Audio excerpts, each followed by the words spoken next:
We'll wait.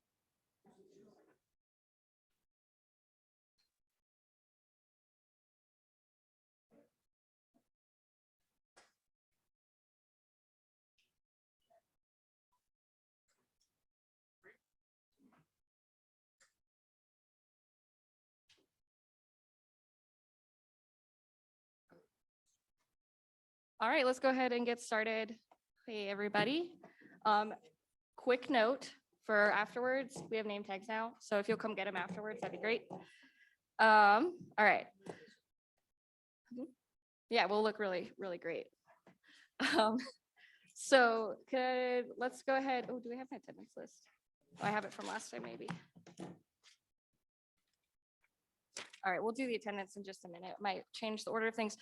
Does anybody have any changes to the minutes from last week or the special meeting? No? All right, awesome. Let's go through the attendance really quick. Commissioner Black. Commissioner Barrett. Commissioner Drake. Oh, she emailed. She's listening, or she will be listening. Commissioner Shell. Hildebrand Shell, okay. Me, I'm here. Commissioner Schneider. Scholl. Stoddard. Swagger. Thompson. Vic. Walsh.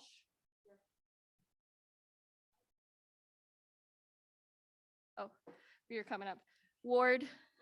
Bullard. Draith. Awesome. And then Jeffrey's right here. He's on there too. All right.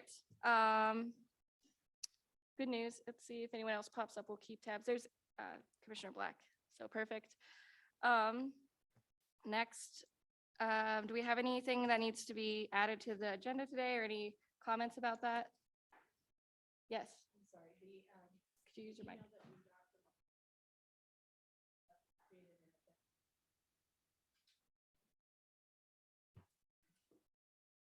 We received an email from the Loveland Justice League inviting us to their first anniversary celebration on June 11th. And I have a sign up in Sign Up Genius that I just sent out to everybody's email today.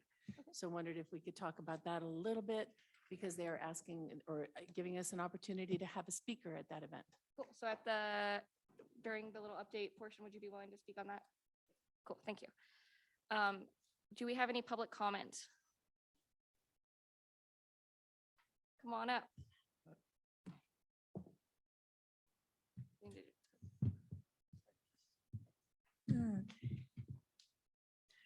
Good evening, counselors. I'm Linda Rosa from Ward 2. Sorry, Natalie, I don't think you're going to like this. I'm going to respond to the proposed Code of Ethics and Conduct coming before you this evening. I always need to be reminded occasionally about the difference between ethics and morals. Ethics are objective, professional, and legal guidelines, such as the rules the city charter has for conflict of interest. But morality involves one's personal principles with respect to what is right or wrong. These are values that are subjective and often very squishy. The proposed code of ethics deals mainly with morals, such as practicing active listening, maintaining an open mind, and working in the best interest of residents. These are different things to different people. But I see more serious concerns about this proposal. It asserts officials shall not use their official positions to influence government decisions when they have a strong personal bias. Now, I have a strong personal bias for citizens' rights and democracy, fiscal restraint, and I assume all of you have strong views. This provision could chill First Amendment rights. The proposed code states officials should avoid personal comments that are offensive, provocative, or overly theatrical. Parliamentary law regarding decorum covers this kind of thing. Regarding conflict of interest, this code could backfire because it doesn't simply allow people to opt out of voting. It requires them to give all their details to the city attorney. In another disturbing provision, members shall refrain from receiving information outside of an open public meeting or agenda materials. Do we not want our public officials to be well-informed, well-read? First of all, this document, and not worst, but worst of all, this document sets out to be unreasonably punitive, saying that any counselor not agreeing to signing this code of ethics and conduct will be ineligible for intergovernmental assignments or council subcommittees or other unspecified sanctions. This conditional signing would constitute coercion. When presented to candidates, as the document requires, it would essentially add a requirement to holding public office, which is unconstitutional and could constitute compelled speech. The city charter doesn't give us the power to add further ethical restrictions. Currently, it is the voters who get to determine the wrongness of counselor conduct. And again, the official, if he behaves badly in council, there's parliamentary law to deal with it. That is as far as anyone should go, lest a solution like this proposed code become worse than the problem. Any questions? Thank you. Sorry, do we have any more public comments? Oh, yeah, definitely. First off, I don't know if your commissioner online has a question. Oh, the hand just went down. Okay, sorry. Casey Mullins, Loveland resident, Ward 2. Wow, the new mic is going to be scary with my voice. I want to commend you commissioners. I want to thank you for what you have done, for what you are trying to do. You know, you've taken on a role that many were unwilling to even attempt, including myself. But I appreciate all that you do. I do believe in many ways, and I'm willing to say it on the record that yes, your past chair did not maybe reach out as much or work with the city attorney and the city manager.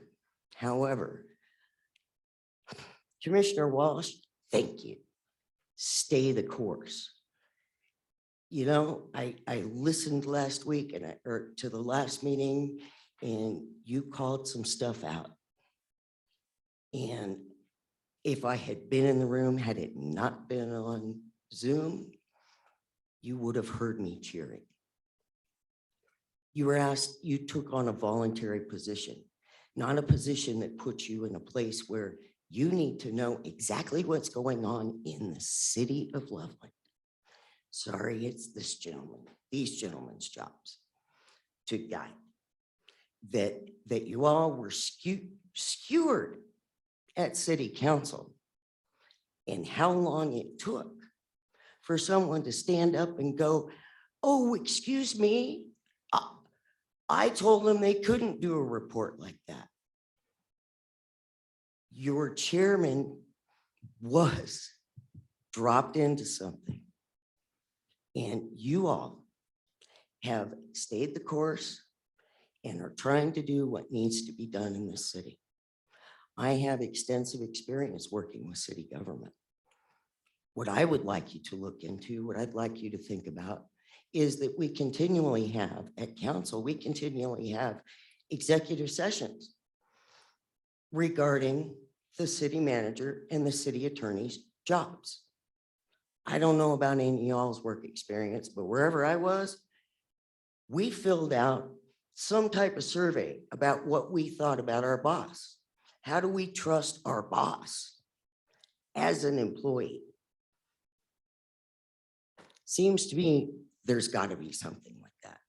And that should be looked at. I believe. I don't know if there's something like that, but if there is, it certainly only happens in executive session. That's a document that the residents of Loveland should see because of the way we are a home rule city, we do have a lot of trust and power relying on the city administration. Look at that maybe in your time. Thank you all. Thank you. Can I just ask thank you, Casey.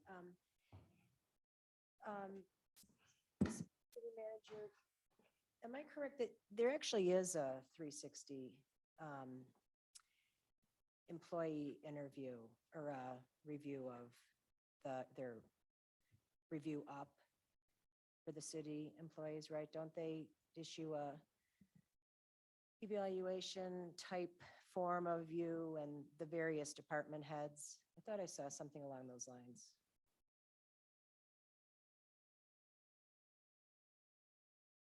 Thank you, Commissioner Walsh.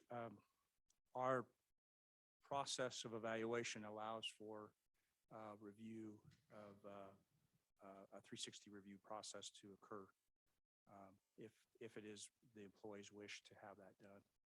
It's not mandatory. I thought I saw some type of a report, I think within the past year of employees' evaluations of leadership. I thought I saw something. So I think what you're talking about, Commissioner, is what we call a staff employee engagement survey. And so we did put some information out to council on that. We're in that process now of taking the information. We talk to our staff at all levels, separate out where, who they can comment about by the knowledge of it, what terms mean, like executive leadership includes myself, our department directors, and so forth. It doesn't include council, so it's just staff driven. And so we receive those feedback back from all the employees who participate. It is. Okay. So we have that process to do. We do that every 2 years. So we're in the process now of taking that information we've received from our staff and with the comments that are provided and working back with each work group of more than 5 people and taking that information and working with that work group as to what their concerns were, what they thought was working well, and what they thought could be improved, and working in small groups to have those discussions. So that's a process now that's ongoing. Okay, and so there was one within the past 2 years that was released, right? And is that publicly available or is that confidential? I think we've provided parts of that information because our council asked that same question. So if you would like, if it's the will of the group, I'd be happy to find out what we can provide to you.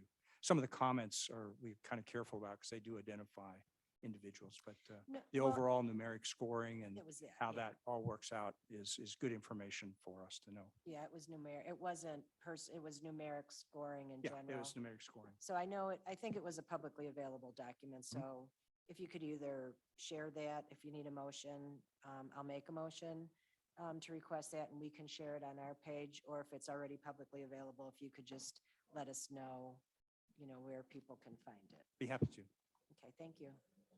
Do we need a motion? Yes. Okay, I move to request the reports that we are describing that show the, I don't know how to, Employee engagement survey. employee engagement surveys, the past one. And then we can share that on our page, or if it's just a matter of pointing us to the cubby hole in the city website that has it, we can do that too. Any seconds?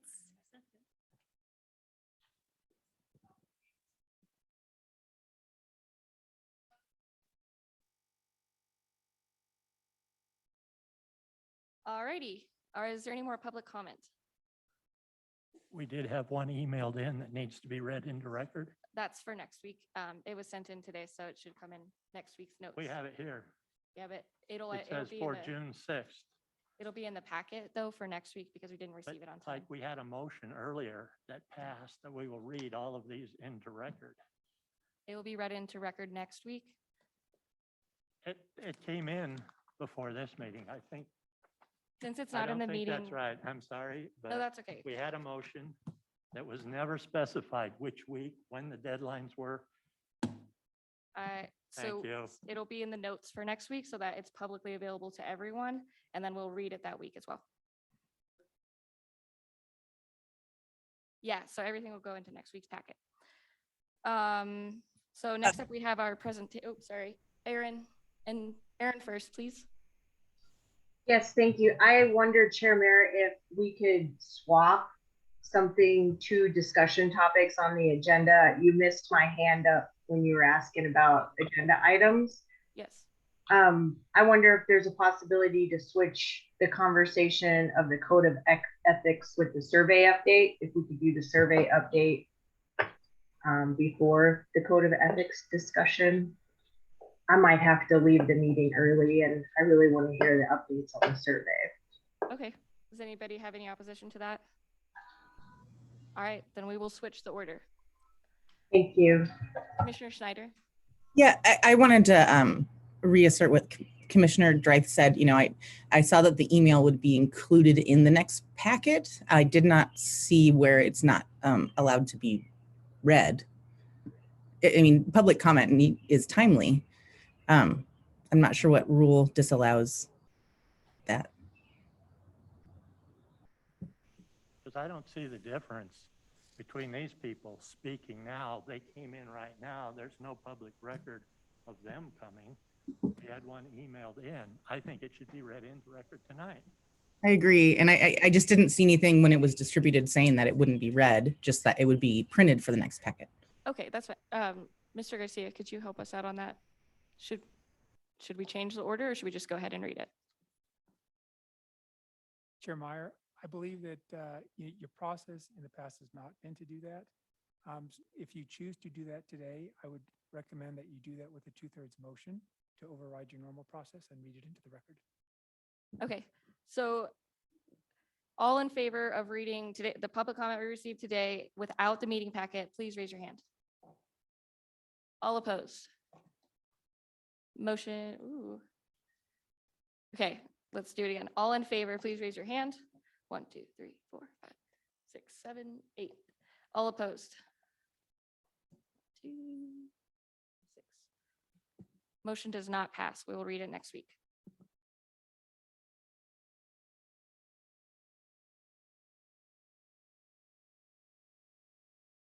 All right, so let's go ahead. Are there any phone in comments? Forgot to ask about that. Thank you, Chair Meyer. Users, if you'd like to speak to public comment, please press *9 on your phone or choose the raise your hand feature.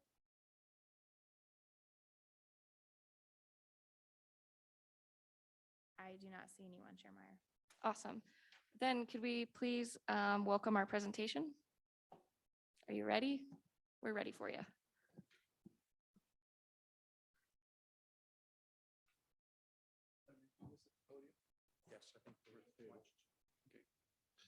Well, good evening, Commission. It's Can I good to pause you meet really quick? There are some people on Zoom that have been having a hard time tonight, so could you adjust your mic maybe or hold it? Thank you. Are you able to hear me out there? Awesome, thank you. Excellent, good. Well, good evening. I'm Bob Carden. I'm with the Prothman Company, and we do executive searches throughout the nation for top executives for cities and counties. And I'm here I'm the lead consultant on the process to bring forward a police chief to the city of Loveland. And so we started that process today. And part of that process is to have stakeholder meetings. Now, a little bit about myself. I'm retired from law enforcement. I spent 38 years in law enforcement. I was chief of police of 3 cities from a population of about 22,000, 25,000 up to 125,000. I reside in Washington. Our company is located in Issaquah, Washington. And so not only do I do this and lead consultant, I also teach for Columbia College. I teach ethics and morality and criminal justice. I also teach corrections and penology, and then community corrections. So I'm the course developer for all 3. Married, retired, living in Washington, hope to move to Arizona soon, get out of the ice. So that's the next thing I'd like to do. But thank you for being a part of this, not only commission, but those folks that are here in the audience tonight, because this is very important that we make the right decision on the next police chief. And we get that input so that I'm able to identify those that apply. And when I do my screen downs, and I'll talk about that process here in just a few minutes, that we bring the very best that we can to Loveland that will fit for this community. Because not everybody that applies should be a police chief, and not everybody that applies could certainly not be a police chief in Loveland. It takes a certain person, and the only way I can do that is to find the right mix and the right feedback from you. And that's what I'm going to hope that I get from all of you this evening. A little bit about the process. I spent a couple of days here talking to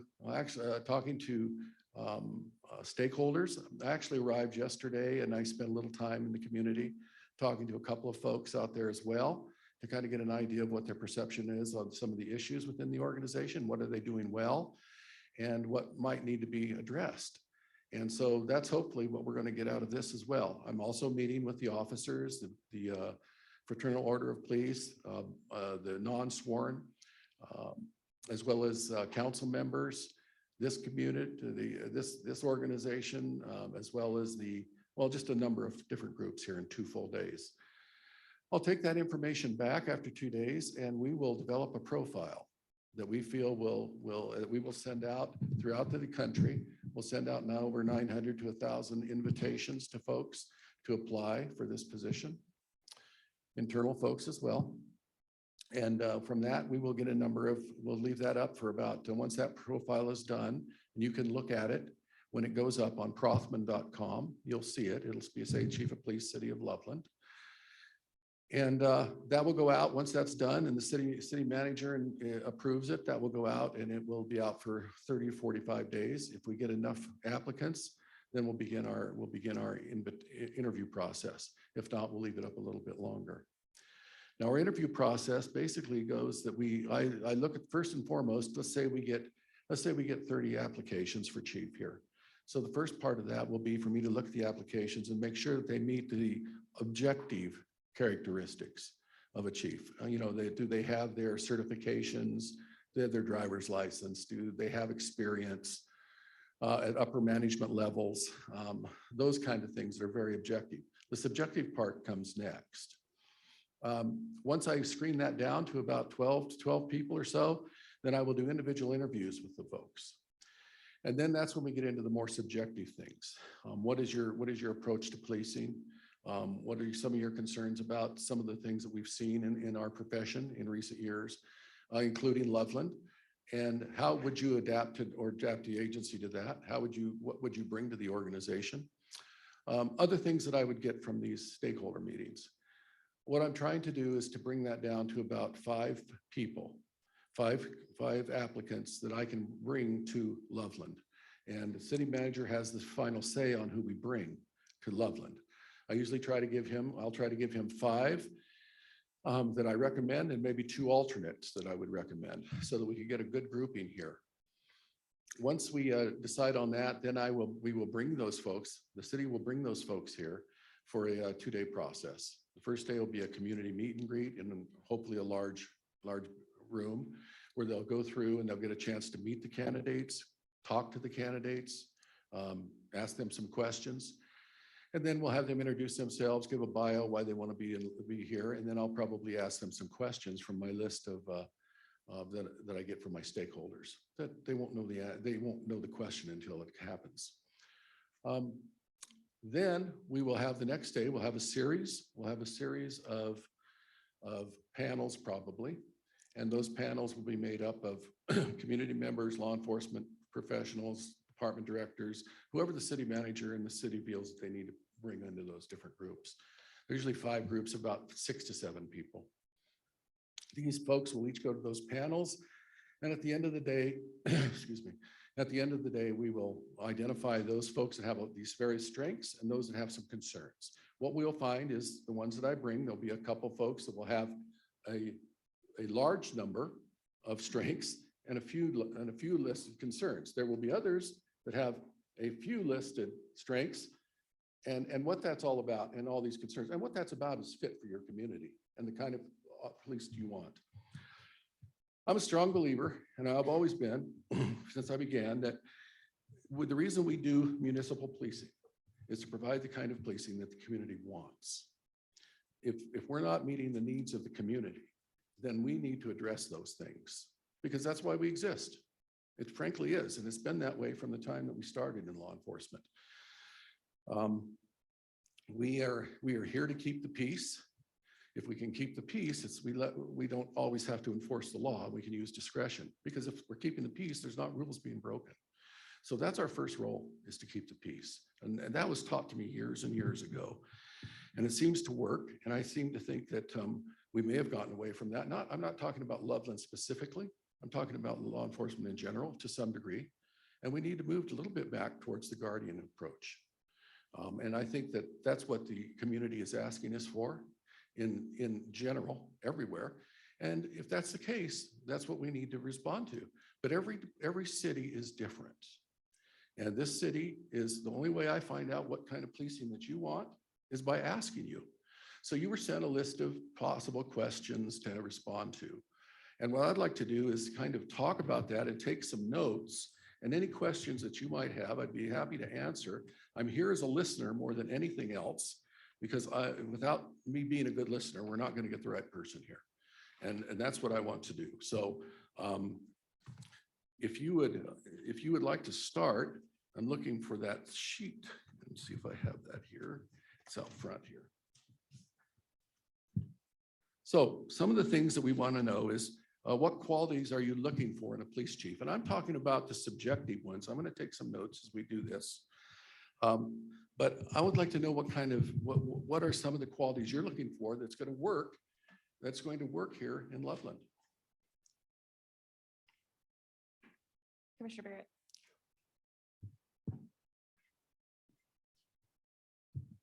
So, given the problems that the city has seen, I think that we have certain qualities that we really must have in our next police chief. The first for me is integrity. The person is going to do what they say they're going to do. Honesty, don't lie to the community even by omission. Fairness and ability to listen to stakeholders and absorb the information that they're given. Courage to take immediate action when it's warranted.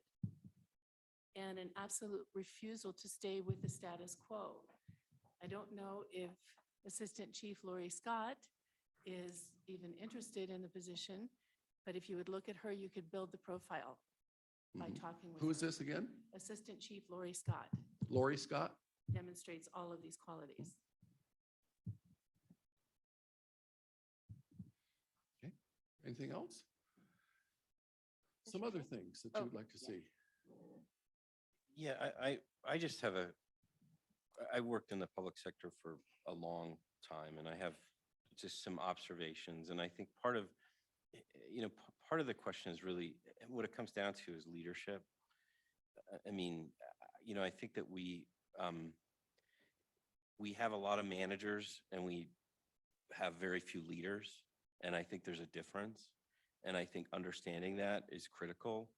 And I think one of the mistakes that I've observed time and time again is that experience gets equated to competency. When you've worked in the public sector for a long period of time, that somehow that becomes a barometer of competency. And I think there's a lot of competent people that wouldn't have the depth of experience as a chief that could be very good fits for Loveland. And I think that's part of, sometimes I hope when you look at that you look a little bit deeper than just doing an equation about how many years somebody has in positions they've been in, because they could have been in those positions and done horrible jobs or mediocre jobs, quite frankly. And so I think I would hope that you would, in looking at that, and I would hope that the direction that's been given to you by our leaders here is to look for good, strong leadership qualities and competency over experience, because I think, again, I keep repeating that, but it's been a pet peeve of mine, having worked and how decisions are made about leadership or about management positions and executive level positions. And you know, a mediocre person with a lot of experience gets rated higher than somebody with less experience but greater competency. So I think to me that's When I begin my interview process, not just the screening process was what we talk about primarily as objective. When we talk about the subjective things, where I sit down with the candidates and I start to talk to them, that's where we really get into the nuts and bolts of what they know, how they police, how they are, what kind of leaders. Are they managers? Are they leaders? We look at their background to see how much time they've spent in operations and how much time they spent in administration. Because we do know in this business that sometimes folks will stay in administration because they have a real hard time doing the operation side of it. You have to have both. You have to have a balance of both of those things to run a department, but you definitely have to have experience in the various options, different divisions that we've had as you come up. You've got to have spent some time coming up. And it isn't just about time, it's about what you did and what you accomplished. You know, part of my approach to this is going to be, what can you accomplish in Loveland? You know, how do you address this? We know we have some things that we have to address. I mean, the report that you had did obviously said that we have some things we have to address. And, you know, how are you going to address those things? You know, how are you going to make those changes and still maintain folks within the organization that need to be here and value people? All those things are very important, is what you said. And we will spend some time doing that, but we don't just say, well, you have this many years of experience, so you should be the next chief. I think the last one I did is a good example of that in Bellingham, Washington, is we had a lot of folks with experience, but the person that we placed there finally actually was a lieutenant out of the Snohomish County Sheriff's Office. And she had only just recently been given a job as the chief of Stanwood, but she was the best option because she met what they needed for the organization, not because she was a female, but because she had the approach to the policing that needed to be done in that community. And I think that's the kind of things we do, is we try to fit our next chief so that they fit this community. And that's why it's so important to get this kind of feedback from you and the rest of you, so that when I sit down with them, I don't bring someone that's not going to necessarily fit here. So, but just years of experience, they have to have a lot more than just the time on the job. Does that answer your question? Real quick, I have Commissioner Thompson, Commissioner Black, Commissioner Schneider, you're all on my list, so you don't have to hold your hand up. Thank you. Yeah, I'll be quick. It does. The proof is in the action and who you choose. So but the follow-up question I had for that was, what are the quality? I was curious, what were the qualities that have been communicated to you by city leadership for this position? When you say leadership, do you mean in the police department or do you mean the city manager? I would say both. I just would be curious as to what has been communicated to you so far in terms of the qualities of the police chief that you've been directed to look at. Flexibility, ability, I would say flexibility, communication, ability to communicate, be a leader, not just a manager. I think that's very important. I've heard that more than one time, but I absolutely agree with that anyway. I think the ability to have some experience, in other words, if I don't have any experience or I don't understand some of the aspects, I don't have to be a technician in everything, but I should have a broad understanding of police work. And I think the other thing is it's very important. I think it's very important that a police chief also sees themselves as a department head and that they work well within the department head structure. Because there's a lot of the cities I worked for, not a lot, the last city I worked for, we had a motto, and it was, we see it, we fix it. It didn't mean if it was just because it was out of the typical police things, we didn't do it. We got a hold of the right people to handle it. I think we have to be, again, those are the kind of things I'm hearing. And I think we have to be flexible as a law enforcement officer to recognize that perhaps the city would like to see us a little bit more guardianship and more communication, both within and externally. Very important. The city manager made it very clear to me that the chief needs to be visible and be out and be a representative of the organization and be at these meetings, be out in the community and as well as within the department. You know, being a police chief isn't a 40-hour job. It's a lot more than that. And it's a matter of you know, being in your uniform, taking pride in your uniform so that everybody in the city recognizes who you are and can approach you and talk to you. Your officers, that you get out and you talk to your officers, you talk to your non-sworn staff, and you get to community events and you are out there and you're seen as the leader of the organization. And I think that's been very, very important from Mr. Adams, that we find someone that, those are some of the things. There's a lot more than that, but those are some of the things that we're looking at. Commissioner Thompson. I just have a couple comments. I think that the chief has to be a profound communicator. And I mean that in the sense that he needs to be able to communicate to the public. He needs to be able to communicate to his staff. He needs to be able to communicate to his boss. Everybody. You know, he has to be good at it, and he has to be straight when he's doing it, you know, very trustworthy individual. And I think he also needs more visibility in the community. I think being out amongst the people, you know, like you said, with his uniform on, and people go, hey, that's the chief of police, you know? I think that's very important. It is very important. And so them are the things that I think are really, really important in a police chief. Not only a police chief, but any person that takes a job needs to have those qualities. I absolutely agree with you. Being visible is huge. Not out to be a politician, but out to be amongst the community, and, you know, not being afraid to get a marked unit and still be in uniform and get out there. I'm not saying handle a bunch of calls, because they have other duties to do too, but I always found it best for me to get out at least a couple of times during the month, once or twice a month, and get out on patrol and just back up folks and see them and talk to the community, pull over and business people. That's leadership. And that's being a good leader as a police chief. Sometimes it's like pulling teeth for some folks, but it shouldn't be, because one thing you get for leader, and I will say this, you're only as successful as the people around you. And you have to trust those folks, and you have to listen to those in the community, and you've got to make changes based on what the feedback you receive. And if you're not receiving any, which we find in the report, that communication is lacking, you know, I'm reading the report. I'm not hearing those things, either from the community or from my officers or my staff, my non-sworn staff, how am I going to address it? It's something that you have to communicate. And if you can't fix that, you can't fix the other. It's kind of like like I used an analogy at the last meeting. If your boat springs a hole, you don't jump overboard, you fix the hole. All right. You've got a great department in a lot of ways. If you look at things and you look at the history, you've got the support, you've got the structures, you've got the financial support, you've got the community support, the whole, but you've got an issue, a segment that we probably should address. And the thing is, if we don't get it addressed at this point, how do we get it addressed? So we've got to identify those things again through the meetings like this.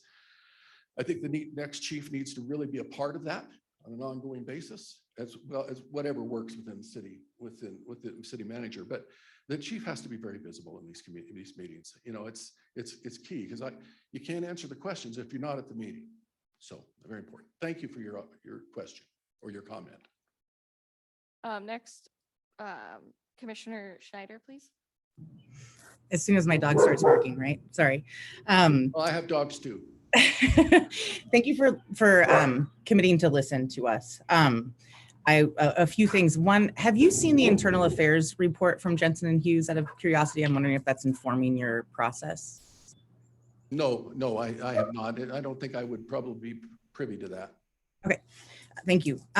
So I think any incoming police chief needs to probably understand deeply the need for damage control in our community. There's, the reason we exist as a trust commission is because of the Karen Garner incident, and there is a lot of distrust in our community towards the police, and that is unfortunate for the police and for the community members. We have to have trust if we're going to have public safety. We have to have trust if people are going to want to call the police, and particularly, BIPOC people, undocumented immigrants, someone with a mental health issue. we have to trust that that's a safe call to make. And right now, I hear from a lot of people in our community that is not a feeling that we have. So I hope that anyone that is brought in as a finalist or a police chief is someone that understands that and is deeply dedicated to communication, as many of the other commissioners have stated.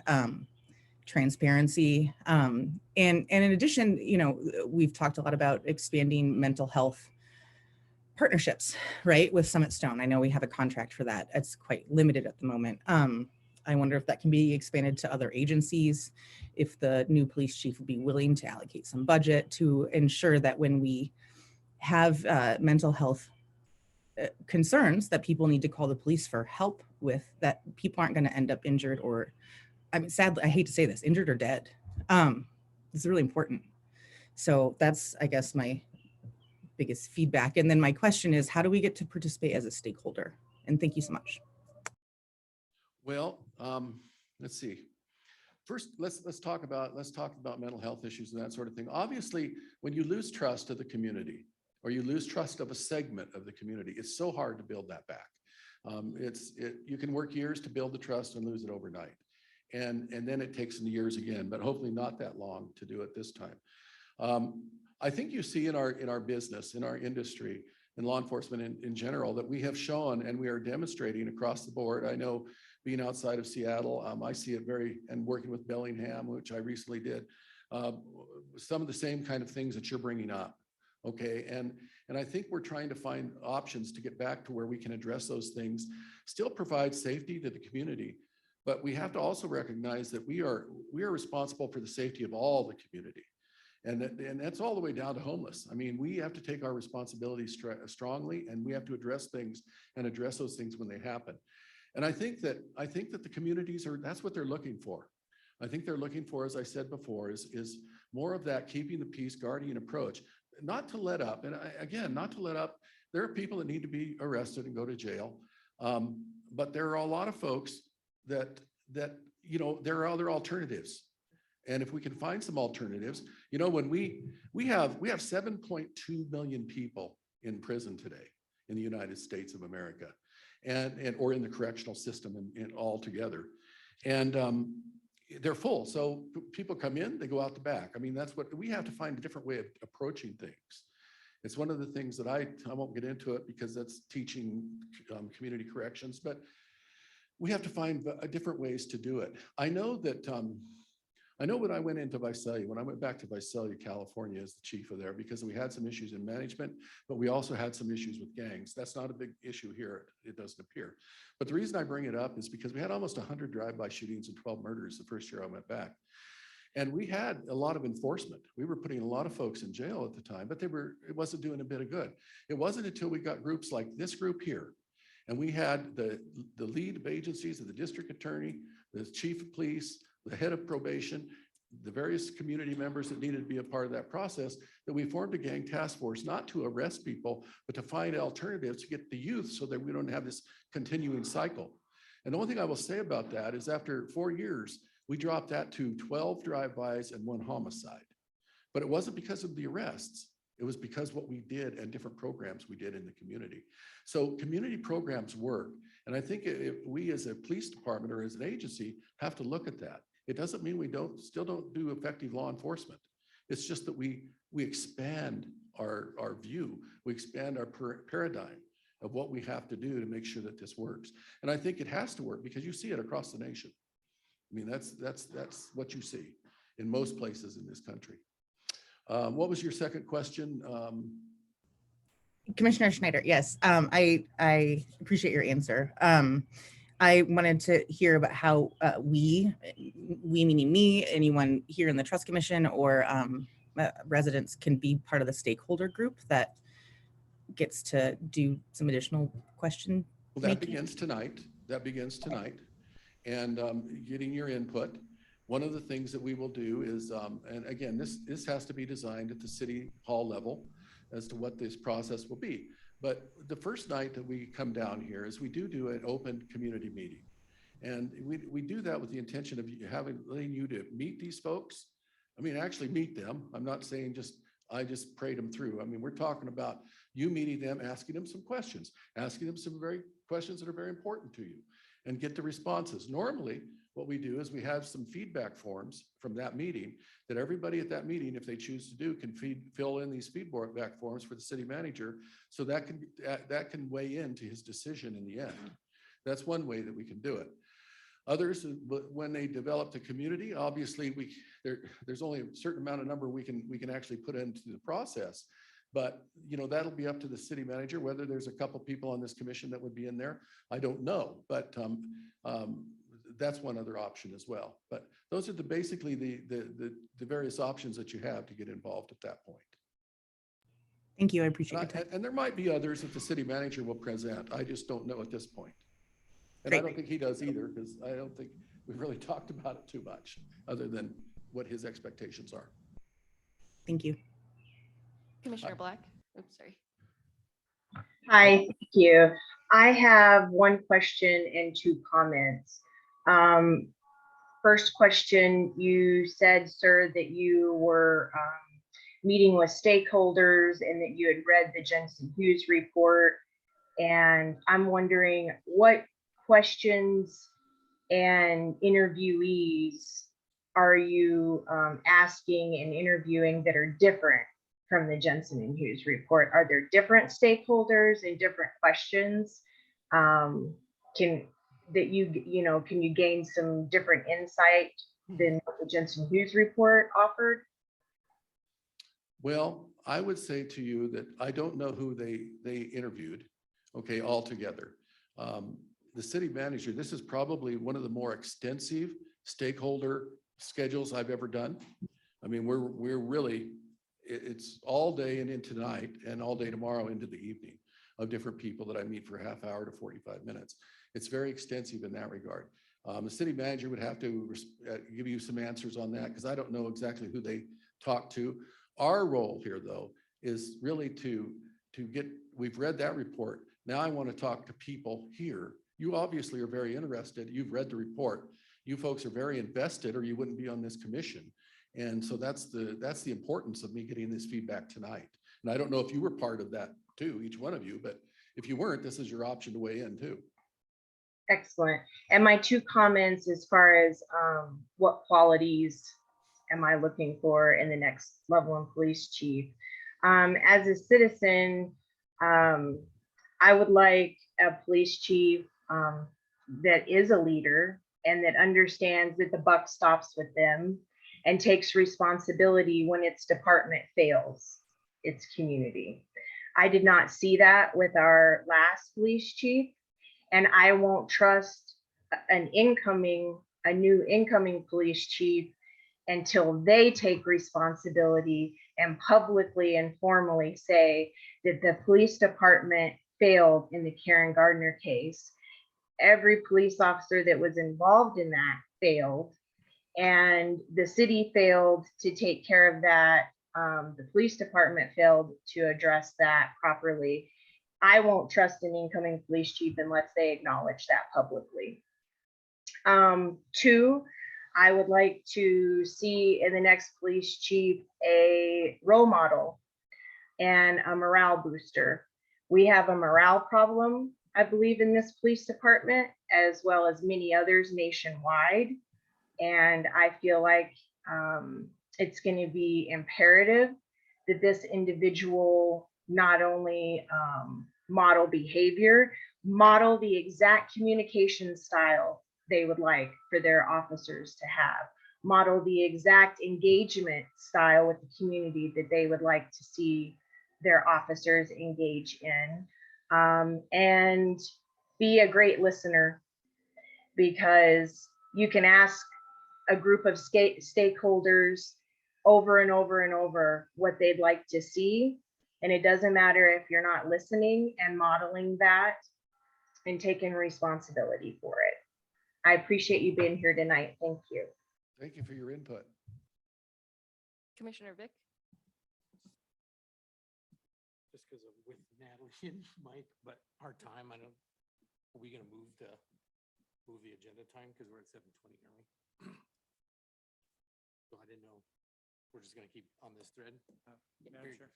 Yes. So when he said that he had more meetings tonight, he has one at 8 o'clock tonight. Okay. So I just wanted to mention, so we don't get caught not having enough time for everybody to have had a chance to Very good. comment. No comments, just one question. What does your organization think about chief of police being heavily involved in politics? I'm sorry, what did you say again? What does your organization think about chief of police being heavily involved in politics? I don't think they should be, if you wanted my answer to that.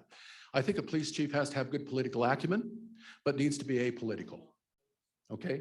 And there's a difference in the two. I think the police chief has to understand that when there are impacts to the community, and not just the police chief, but all the way down to the officers and the staff, they need to understand when something is going to rise to the level of community concern, that number one needs to be addressed.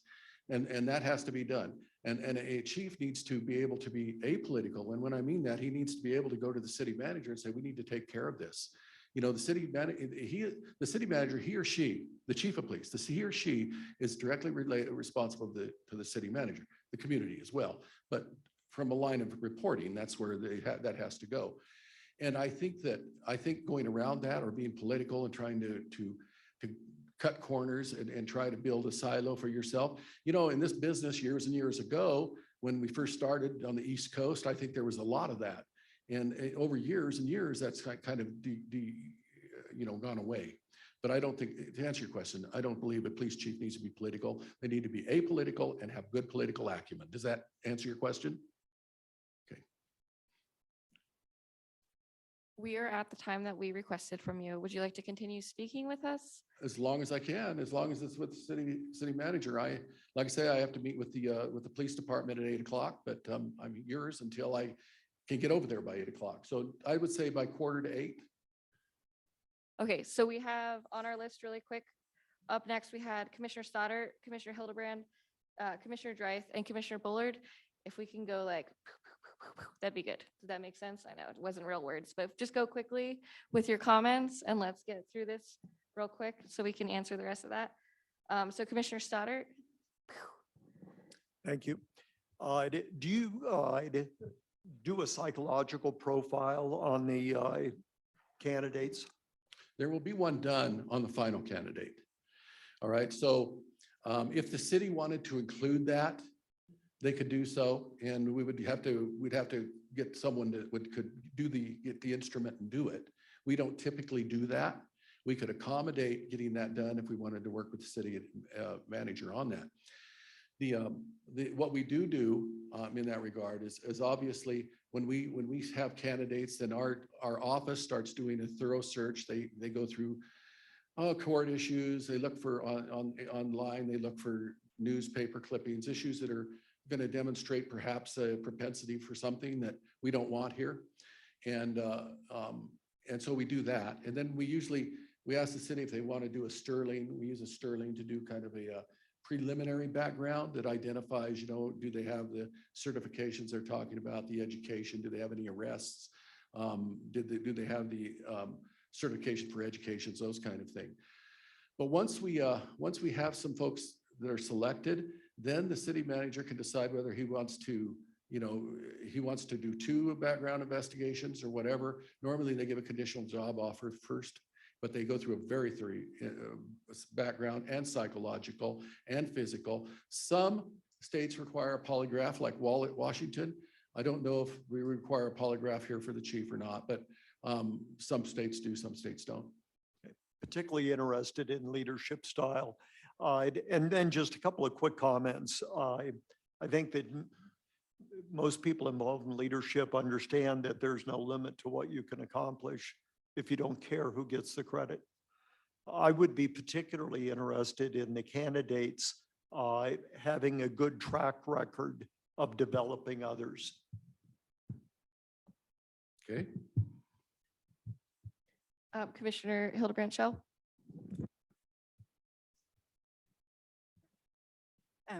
Thanks for being here. I really appreciate this. But so I had one question and one comment. Okay.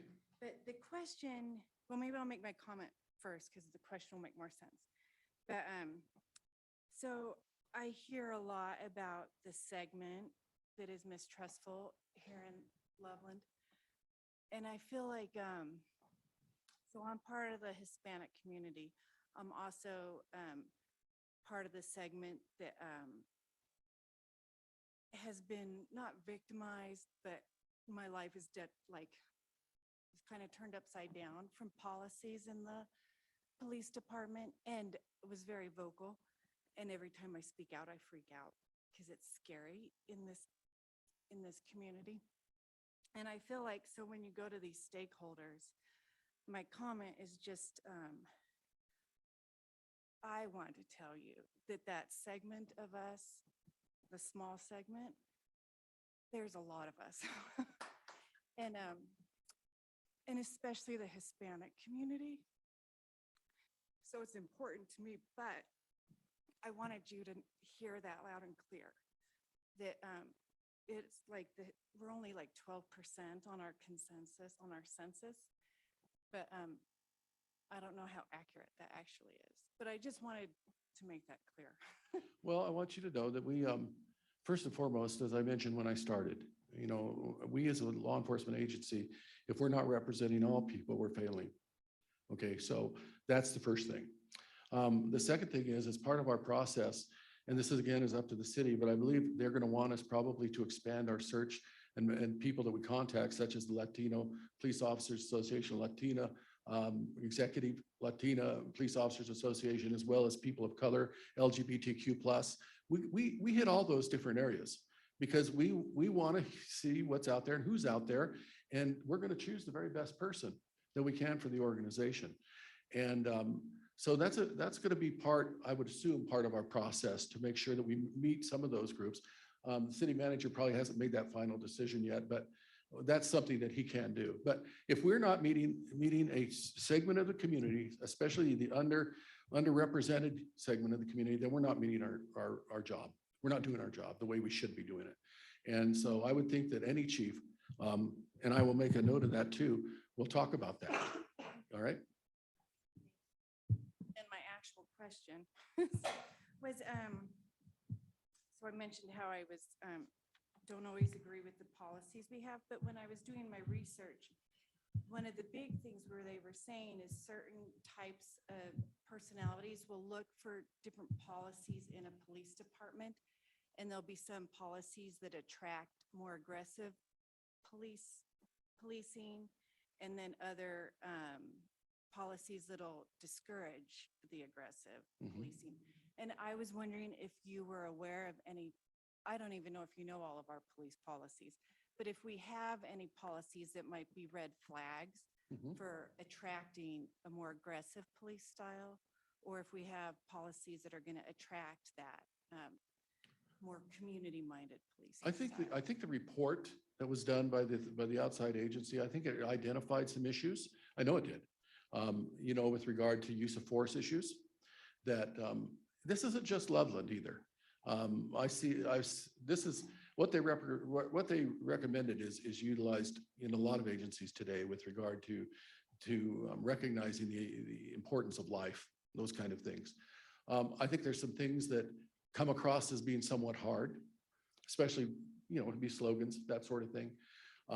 Some of those things I think the organization has to look at, and the next chief has to look at and identify. One of the things that we've had to do over the years, and there's reasons for it, but it really became more evident after 9/11. And that is we saw a militarization, what people perceived a militarization of police. And I was a part of a SWAT team way back, and I was on the hostage negotiation team. But our role there, our chief made it very clear that when we went out, because we had to put on all that gear, the helmets and all that sort of thing. When we went out to do the call, we would resolve the issue and get back in our van and get off the street and get back into our blues, all right, that we would represent the keeping the peace role type of a thing. Well, after 9/11, we saw that, obviously there was a concern, to arm your officers to make sure that they provide the safety. But as a result of that, when we have all the vests, and I'm not saying we do away with that, but the perception of the community is to understand why they do that, because it really appears that we've all kind of dressed like SWAT officers now. We have the big vests, we have the knives, we have the guns, we have the tasers, we have everything. They all have a reason. But the point is, what is the perception of the community? And when we get into making arrests, what is the perception of the community? And I don't know that anybody has a great answer to how to resolve that, because we do have to provide the safety. I know that the president recently said, well, we won't be utilizing certain military equipment anymore. I think that may be one way that they're trying to address it, but I think we have to go beyond that and try to figure out, all right, but do we need to educate the community why we do that? And then those that aren't involved in straight, working the street, maybe we dress a little bit differently. And, I'm not sure what the answers are there, but I know that was one of the things that over time that kind of gave the police department a harder look. Same people, but now, it's kind of the military appearance, not military appearance, but the SWAT appearance on everybody does tend to have a militarization approach, or at least a perception. And I think that's having an impact. Answer your question?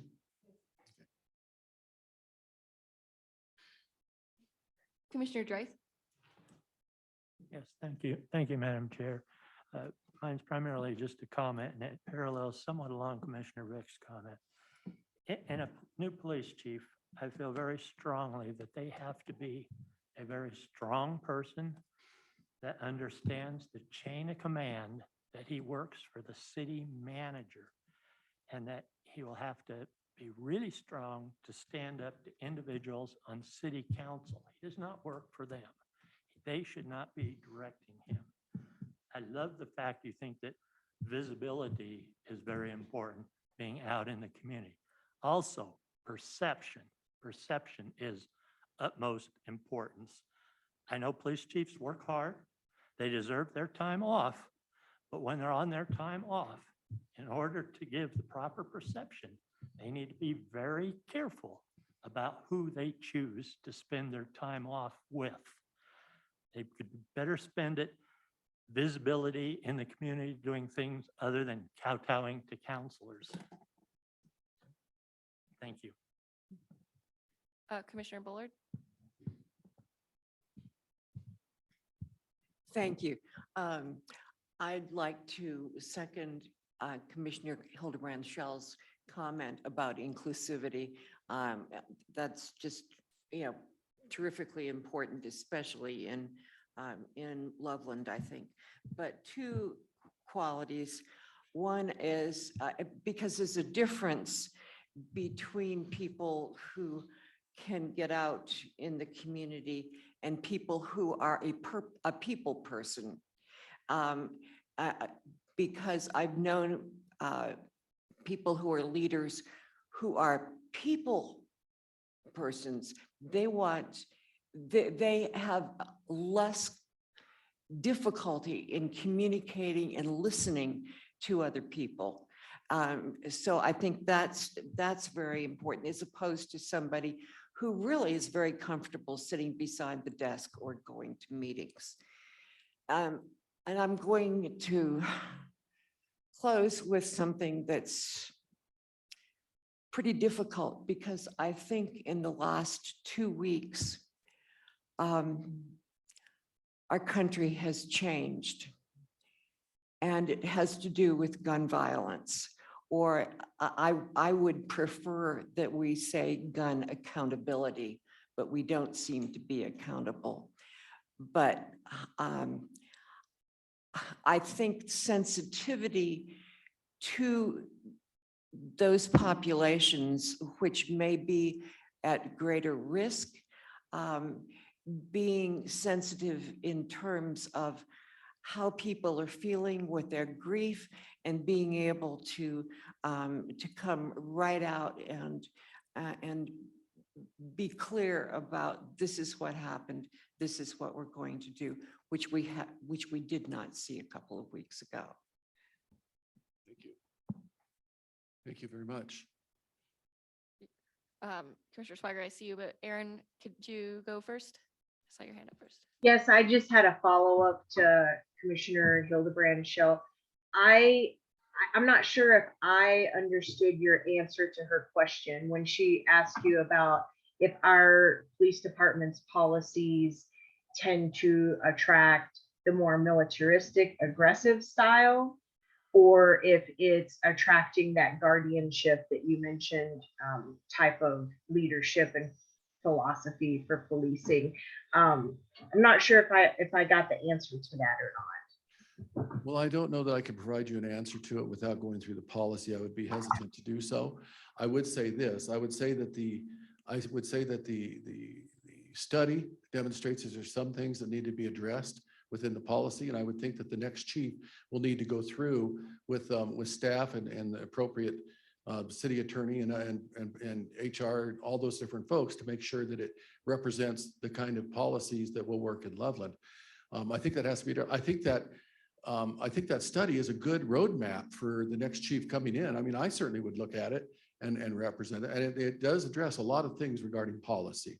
So I can't say to you that I understand that whether it's too hard or too soft, because I don't know that much about that policy without going through each one of those. And of course, that's not what we've been tasked to do. But I would say the next chief should be aware that that exists, and they should do that and take that into account, and probably come and listen to this commission when they get here so that they know exactly what they ought to be looking for.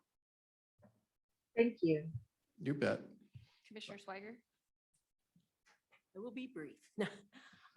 Thank you for coming, and I wanted to just point out that we are a commission that has been looking at the police department and the trust issue that the community has, and we've been talking to people in our community for almost a year now, and I just want to respectfully emphasize to you that the words that my fellow commissioners are saying come from a place not only of heart, but these have been thought out, and they are the result of our studies in the community.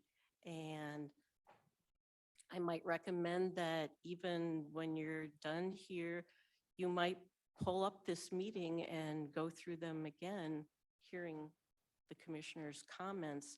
They are very, very significant, and my feeling is they really do represent our community more so than I think you're going to get from a lot of other groups. Thank you. Okay, thank you. Awesome. I think, how much time do we have left? Mr. Adams, or should we let him go? Thank you, Madam Chair. He has about 6 more minutes and then he needs to leave. And unless you want him to leave now, if you're done or feel like everybody's had their say, it's up to you. All right. Would you like to ask any more of your questions? Well, I think have you've we really gone covered over a lot of what I was after. These questions were really provided so that you would start thinking about what to talk about here. What I want to impart to you is this. In looking at the police department and looking at its history, I think you have a good organization. You have an organization, though, that certainly have to have some things addressed, without a doubt. I mean, and they know that. They recognize that. They tell me that as well. So, I mean, I think they're open to it. I really do.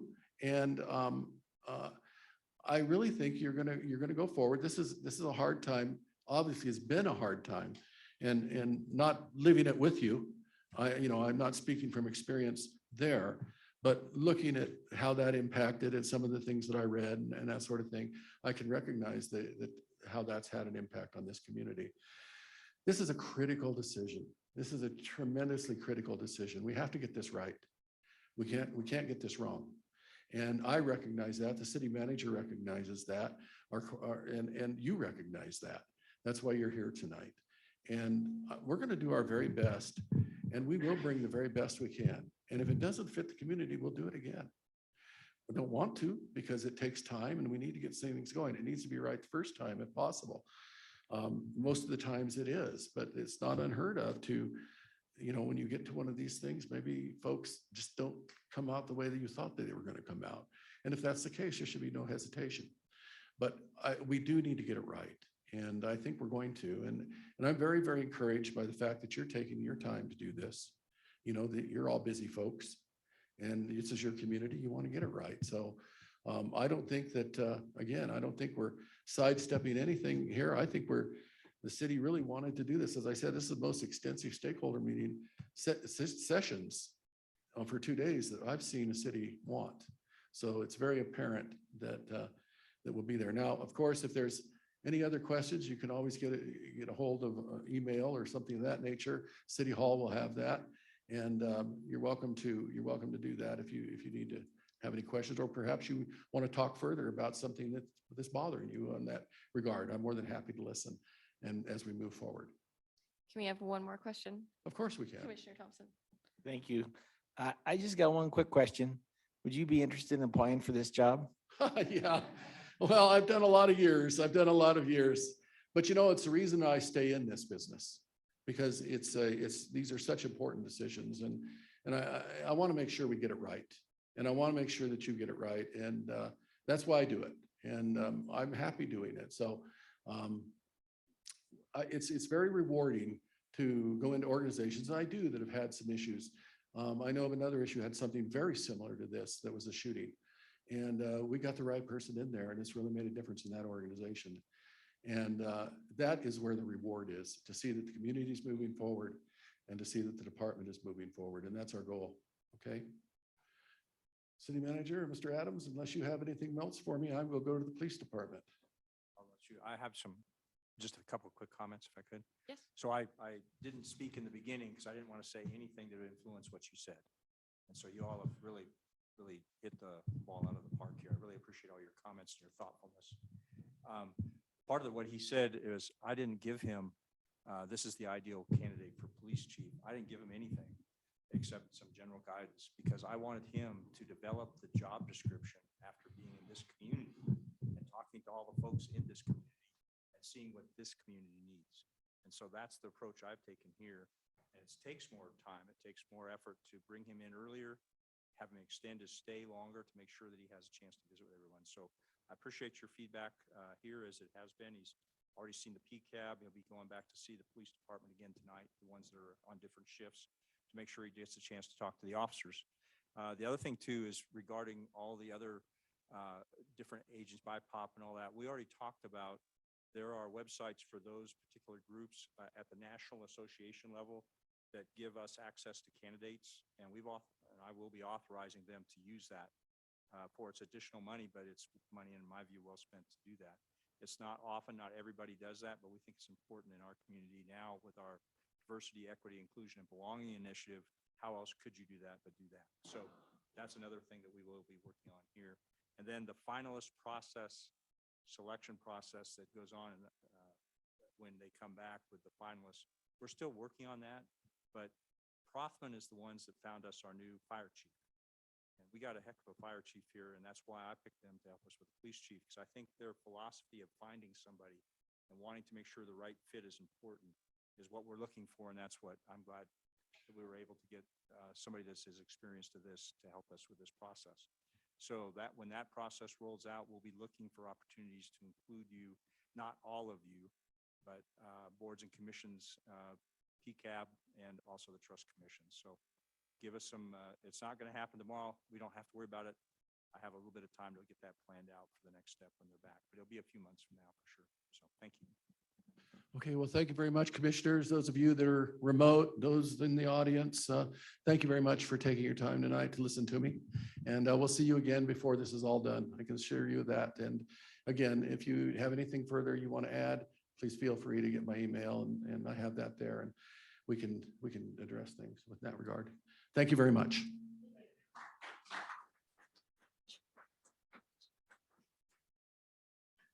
Okay, so next we have the city manager report.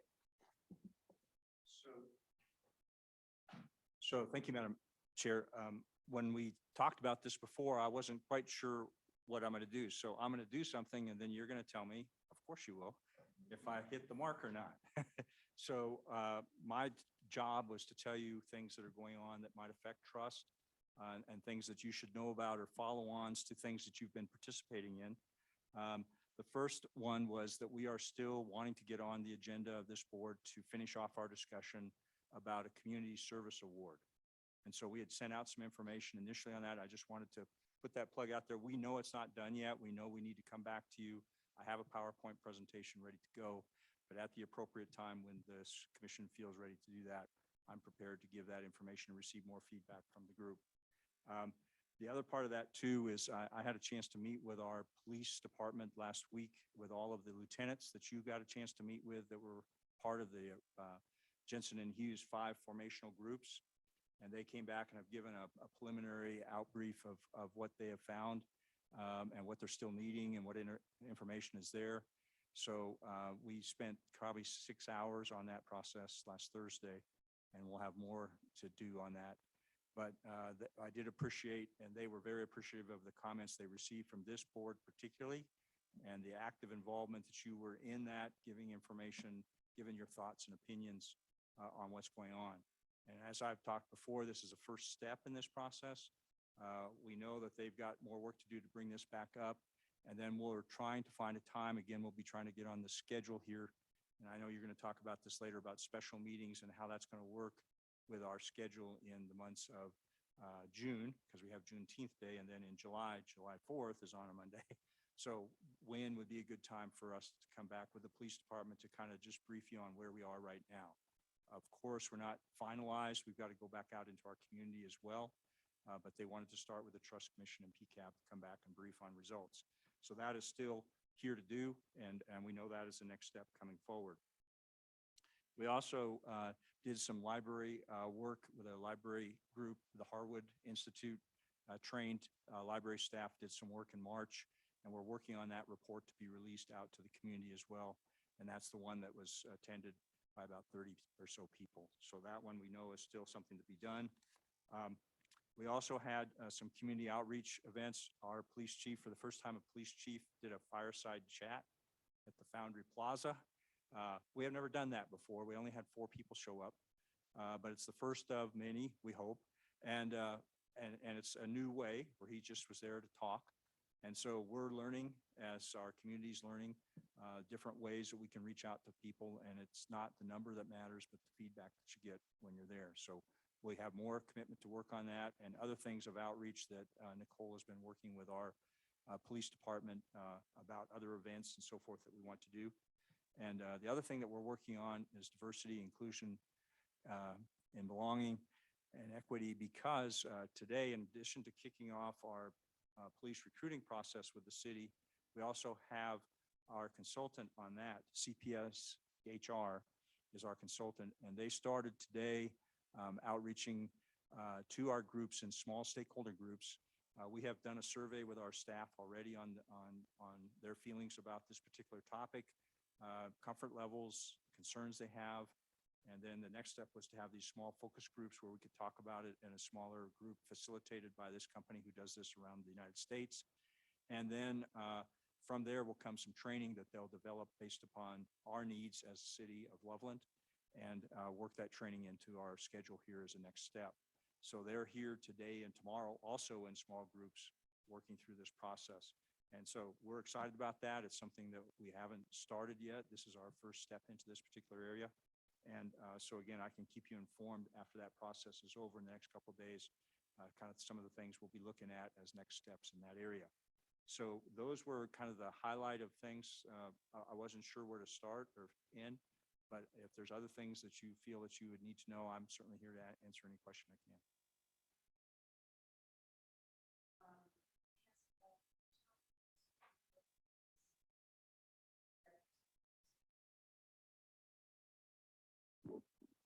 It has not been released, and it is not, as far as we can tell, ready in the near future. There was a delay in the court process, personal issues with the attorney on the plaintiff side, or the appellant, and so I'm talking about this is the Ash case that is related to this The Ash, issue. and that case was, remind me again? There's an officer who was alleged to have accessed records related to the Karen Garner case. And that was after the Karen Garner case became public, Yes, and after the litigation. I've never quite understood the connection or how you're crafting the connection. So if you could just expand on that so that we can then follow that case, because I think you're, as you know, city attorney, you know that I think your view is overly expansive. And I think that you're protecting someone and that creates distrust. So I think the more information you can provide so that we can understand what your legal theory, that would be assisting. I am really hoping to hear something so that I can make sense out of this, but so far I just can't because it sort of sounds like anything in the world that you can create as a connection will delay the release of the report. And I think it's important for you to educate this group on your thinking, and you can do that. If there's a legitimate basis for you holding back that report, and I think it's you. I think it's your decision. You are the one holding back the report. I'm not sure that Mr. Adams even understands the argument. So if you could shed some light on that, because I think that, there are a lot of I'm not a trusting person, but there are a lot of trusting people on this commission. And I want you to show how a lawyer can be trustworthy by providing the explanation that people deserve, because it seems extremely attenuated to me. And people are blindly going along with it. So just help us out with the argument about how that's possibly related. She's not alone. Mr. Meyer? So I want to start by, it was our expectation that this would be completed and all wrapped up in March. Everything would be out to the Trust Commission, to the public. This has not been any effort by the city attorney's office, by our outside counsel to delay this process. This is simply something, the human condition. We had the appellant, who is the appellant's attorney. So Mr. Ash's attorney became ill. He had to request extensions from the court because he was ill. And it is his recovery, after his recovery, that gets everything back on track. Okay, So but step I'm- one. You're avoiding my question. Yeah, well, I'm gonna get there, but step one is you have to understand that, we have not in any way delayed this report. We're simply waiting for the appeal to be done. Now, you're asking, well, how is this tied to the appeal? I think that's what your question is. This has to do with due process. This isn't from the city's perspective, the city could release that, but you have an employee who has filed a case, who is alleging that the information contained may not be correct. And you don't want to put out a report that's going to prejudice that employee's rights until there's been a decision by a judge that says whether the report and the facts alleged there are correct or not. Explain that more. I can follow you a little bit, but I think that you can elaborate a little bit more, because so due process, and the city uses that term a lot. And I think one of the things that's important for people to understand is due process doesn't have anything to do with our status as citizens. Due process has to do, in the context that you guys are talking about it, with an employee's rights and the city as the employer. But the city also includes all of us and all the connections, so that you have to, help us understand, because at the end of the day, you're connecting a case of an employee, I think, that was seeking information, and you're connecting that to information about a whole other operation. And not to bring up what happened in Texas, but can you imagine if the city of Loveland was hiding information about the murder of children because they're worried about not even one of the cops that were involved in, not going in or whatever the thing is, but like a document request of one of the other officers? It would just be so bizarre for those citizens, and that would be national news. And you're kind of doing the equivalent. So I don't understand. He made a document request, I'm gathering, about the case, And so you can't talk, so you can't, and I can't make your argument for you. It doesn't, I mean, do any of you understand? Maybe let's try this. Let's try this. Moses just explained it. Can anyone here explain? This what to he's me saying? means this person, you can't request stuff when a case is being gone over and expect them to give you answers when the case isn't done. I mean, that doesn't, But do you understand do you understand the document request case connection to the Garner case? Because I mean, you might know more about it. well, than I do. evidently Maybe the I've two read are they must be intertwined or they wouldn't be doing this. But how do we know that? And that's what I'm asking. Commissioner Scholl. Yeah, with respect to Commissioner Walsh, I think really that question is more for Moses than for us. And I think I'm perhaps more trusting than Commissioner Walsh on this and will be okay to allow the process to play itself out. But I will say from my personal position as a commissioner, I think my patience is getting a little bit worn thin. That I can respect that if that's your legal opinion, and I understand that cities generally are risk averse, and I understand all of that. But I think at some point I'd like to put a period at the end of the sentence and just get that information, and I'll leave it at that. And I would like to just say, I think we should probably move on because we do have some other items, but I don't want to diminish or minimize that because I want to get that information too, for our work. So I have Commissioner Black and then Commissioner Barrett. Commissioner Black. I have one quick comment on that, and then I do have a question for city manager regarding his report. I agree with Commissioner Walsh. I don't understand the connection, and I want that on record that me personally, as a citizen, I don't see the connection between a records request by an employee who wasn't even involved in the Karen Gardner case. So for the record, I don't understand that connection either. And I guess we'll see when it does come out how that was connected, and we'll have a better understanding. For the city manager, you spoke about meeting with the PD's 5 lieutenants who were heading up the 5 assessment groups last week for about 6 hours or so.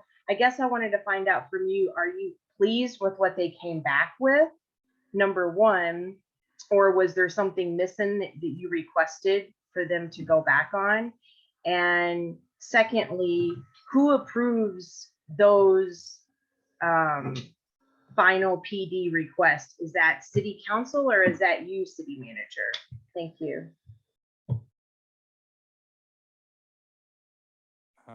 So thank you, Commissioner. I think the question that's there is who approves the requests? Are you talking about the personnel requests that have been discussed as part of the development of the response to the Jensen Hughes report? When you say Yes. requests, is that what you're asking for? Yes, because there'll be specific recommendations for those made by the PD. I'm assuming from what I remember from those meetings.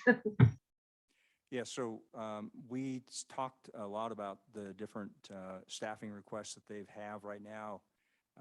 They are working on job descriptions and other information as to how those would contribute to what they see as the police department reorganized a little bit more moving forward. And so right now that is, we're looking at a time period where we might do a supplemental appropriation, which is a way for us to request funding outside of the normal budget year. And so some of these requests we think may be more urgent than others because we do have a new chief coming on and he may have, or she may have other ideas.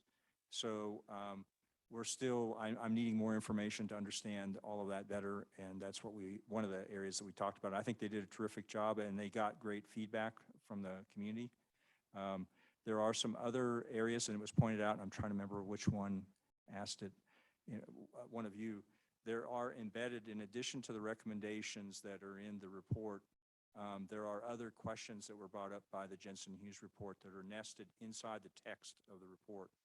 And there must, by my count, there's only over 40 of them. And so the chief now is working with the team to go back through the report and find those other areas that somebody had, I think maybe Tara, is you, wasn't it? Okay. And making sure that those particular items, I heard some of them addressed in their comments because of some of the recommendations that were coming out of the group. And there are others that still yet to need to be talked about. And so I want to make sure those are part of the report too as well. And so that's the next step of what they're working on now. So that's some of the area, but I think from where we are now, a lot of ground covered in just a couple of months. So I'm very pleased with that and appreciate their efforts and the community's efforts in supporting that. No, we're not done yet, but it's a good start. So can I follow up with a question? So the chief is going through that and getting a group together to work on the other recommendations that were embedded in the text. Are they doling them out to those 5 assessment groups once they deem what heading that comes under, or are they just working as a small group together on those? Are they getting other feedback?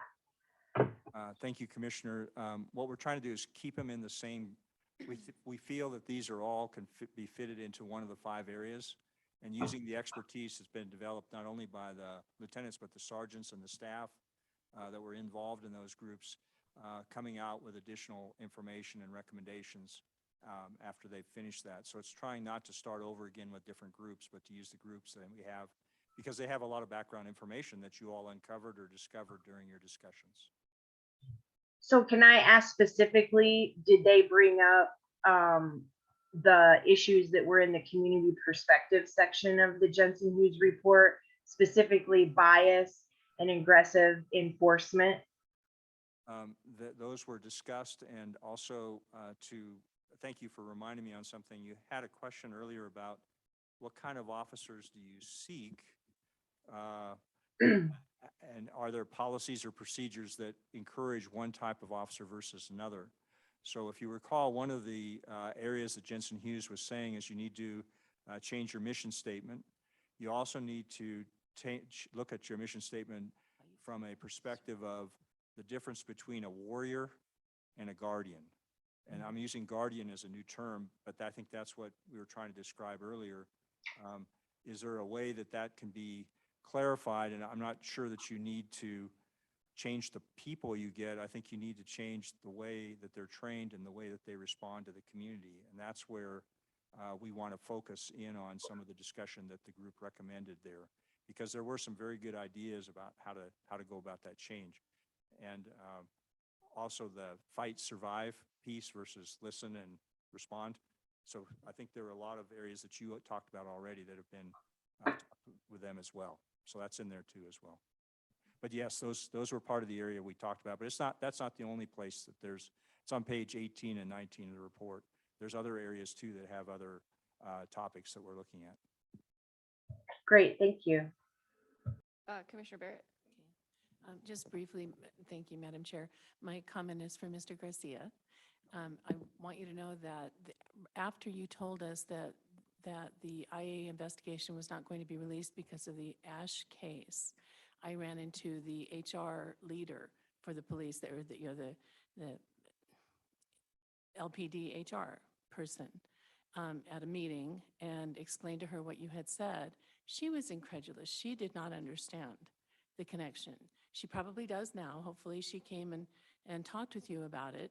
But if nobody understands that, I just want to say that I think you're missing a really good opportunity to restore and improve trust in Loveland by not being completely forthcoming about how that's connected and why you can't release that report now. That's all. Thanks. Okay. Let's keep going. We switched the survey update to be next. So Commissioner Barrett, will you give us a quick update? So the update on the project survey is handed out. I handed out to everybody. This is as of yesterday morning, I believe. There were 119 respondents. The results for question 2 on the departments were that there is distrust in LPD, city council, and/or leadership, trust in the fire department, parks and recreation, and about an equal split in utilities, roads and transportation, and in the other category. Being half of the people trust it, half of the people don't. The specifics on the results for question 3, there is some distrust in the city attorney's office, in the city manager, in city council, economic development, other departments, and some people said all, there's distrust in all, and then some people reiterated the trust or lack of trust in the police. The themes that are coming out, and I have no idea, I know that this is the order that it was given to me.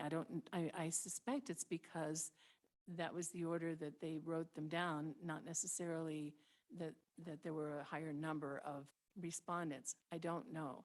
So I've asked them to give us percentages in future reports, if they can, how many people are saying release the IA reports, how many people are saying, whatever the issue is. But they are going to be looking for themes for us and reporting those to us once a week. There is some concern that releasing this to the public every week could skew the results. I didn't understand that concern. I wanted to throw it out to you to see if there's some discussion about that.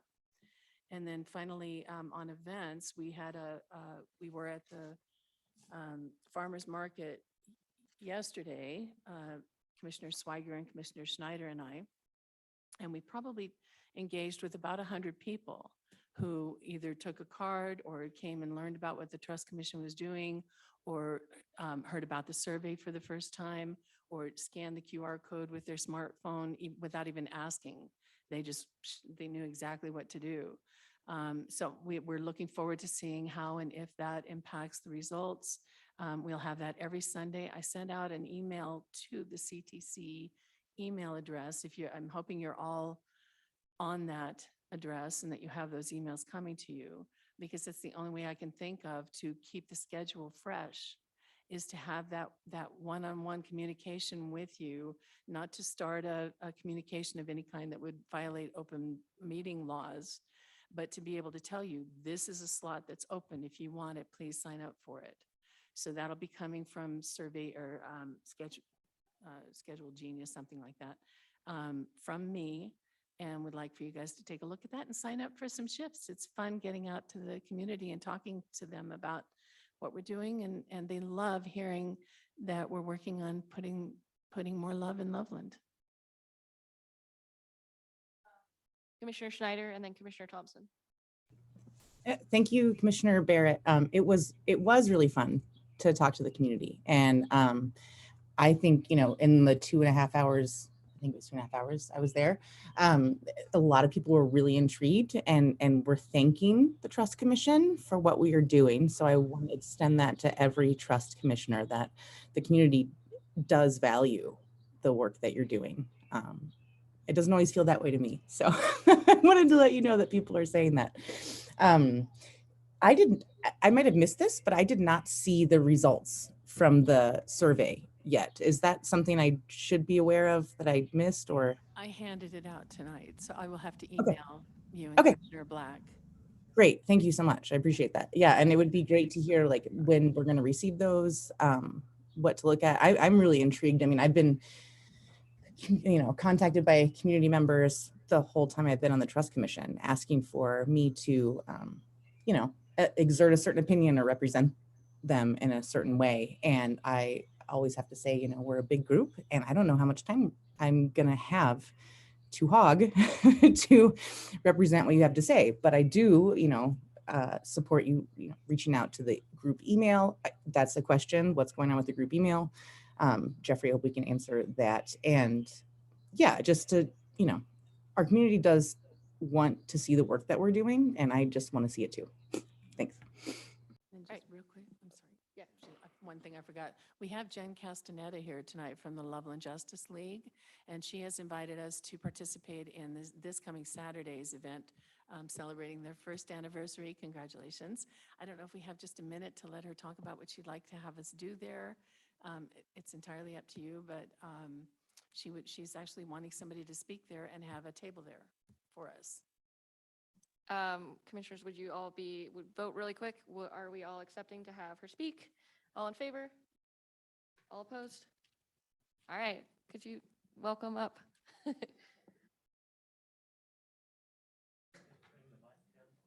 yeah, I can, yeah, thank you.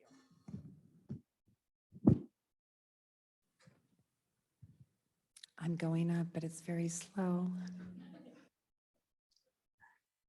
I just want to be able to see all your faces. Jen Castaneda, Ward 3, thank you so much for inviting me to come tonight and to do a quick speak to you. We really want our community to understand the seriousness of what all of you are doing in our community.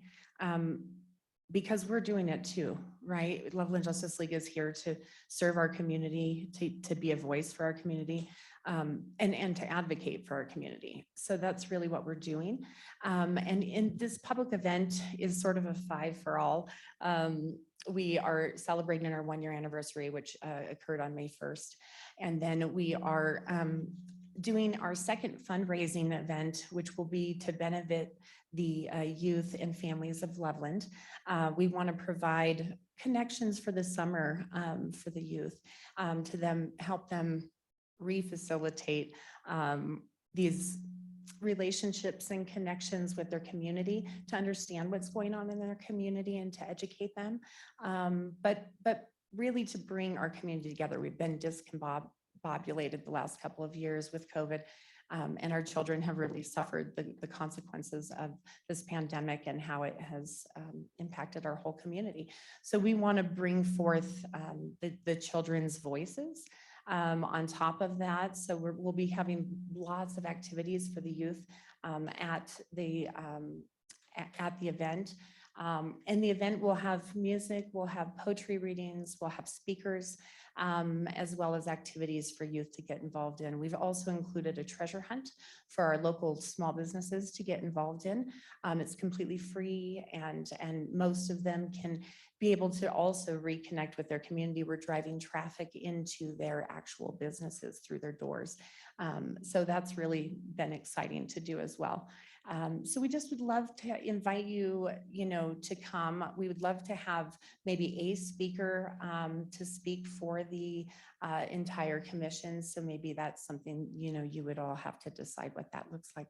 But we would be interested in being able to incorporate everything that you guys have worked on, because it's a huge issue in our whole community, as you separate the divisions of issues, which there are.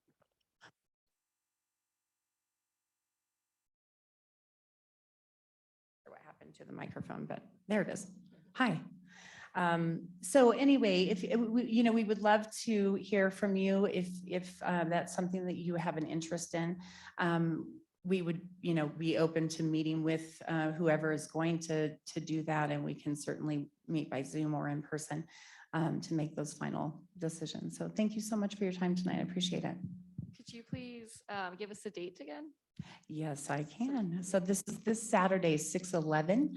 It will be held at the Civic Park, Foot Lagoon, right outside here, from 10 a.m. to 2 p.m. And so it should be a good time. I really appreciate your time tonight, and thank you for listening. And when would you need an answer from us by? Also great. By Wednesday or Thursday at the latest would be great. Okay, thank you. Thank you.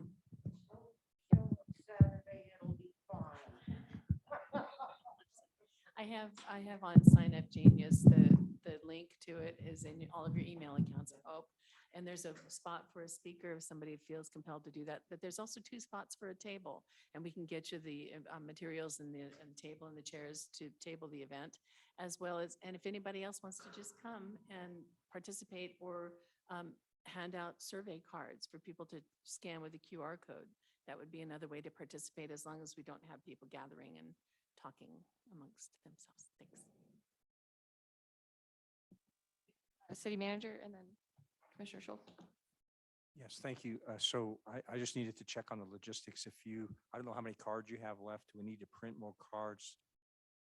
And two cards left? Okay. And then did your poster survive, or do we need to print out a new one? Oh, okay. Okay, so that's good. So we can print out more materials there, and tomorrow I'll have Nicole back, and we can find out where the status is of the cards that we talked about on both sides, English, Spanish, that stuff.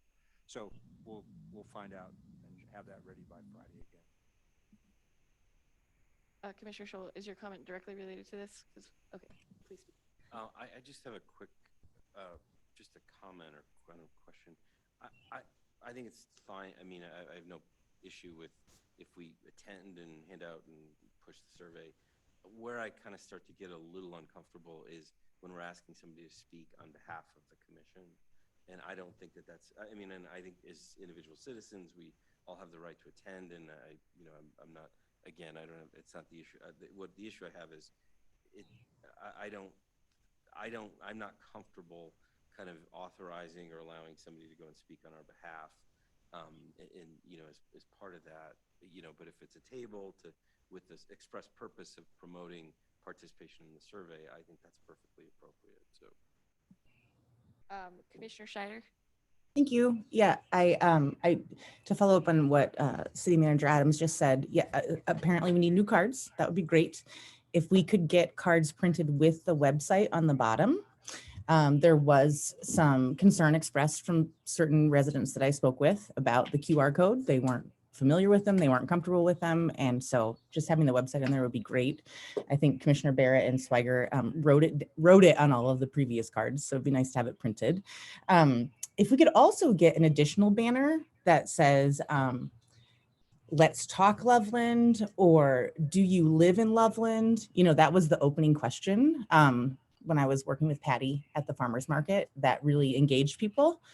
And I think having those additional, eye catchers would be great. Also, my son, who's 6.5, really loves the spinny wheel that the city uses at the city booth to engage children and parents. And certainly kids came up to eat candy and get candy out of our sucker bowl. But if we could also get something like that, which I think when I was doing that just as a resident with my child last summer, I had to fill something out in order for him to spin the wheel. And that was a cool engagement tactic. So those are my requests. Thank you. Oh, also name tags. I think we need name tags. Thanks. Will it show you? This is yours. We have name tags. We also have the QR code or the URL getting on the cards. That's already taken care of. All right, so, sorry. I think we need to have a motion as to whether we have a speaker or not and vote on it as a group. So does anybody feel strongly? Okay, so I would make a motion that we agree that one person, if they want to, can go and speak just about the creation of the Trust Commission and invite people to go over to the survey table, nothing more, if that would be something that we'd like to do.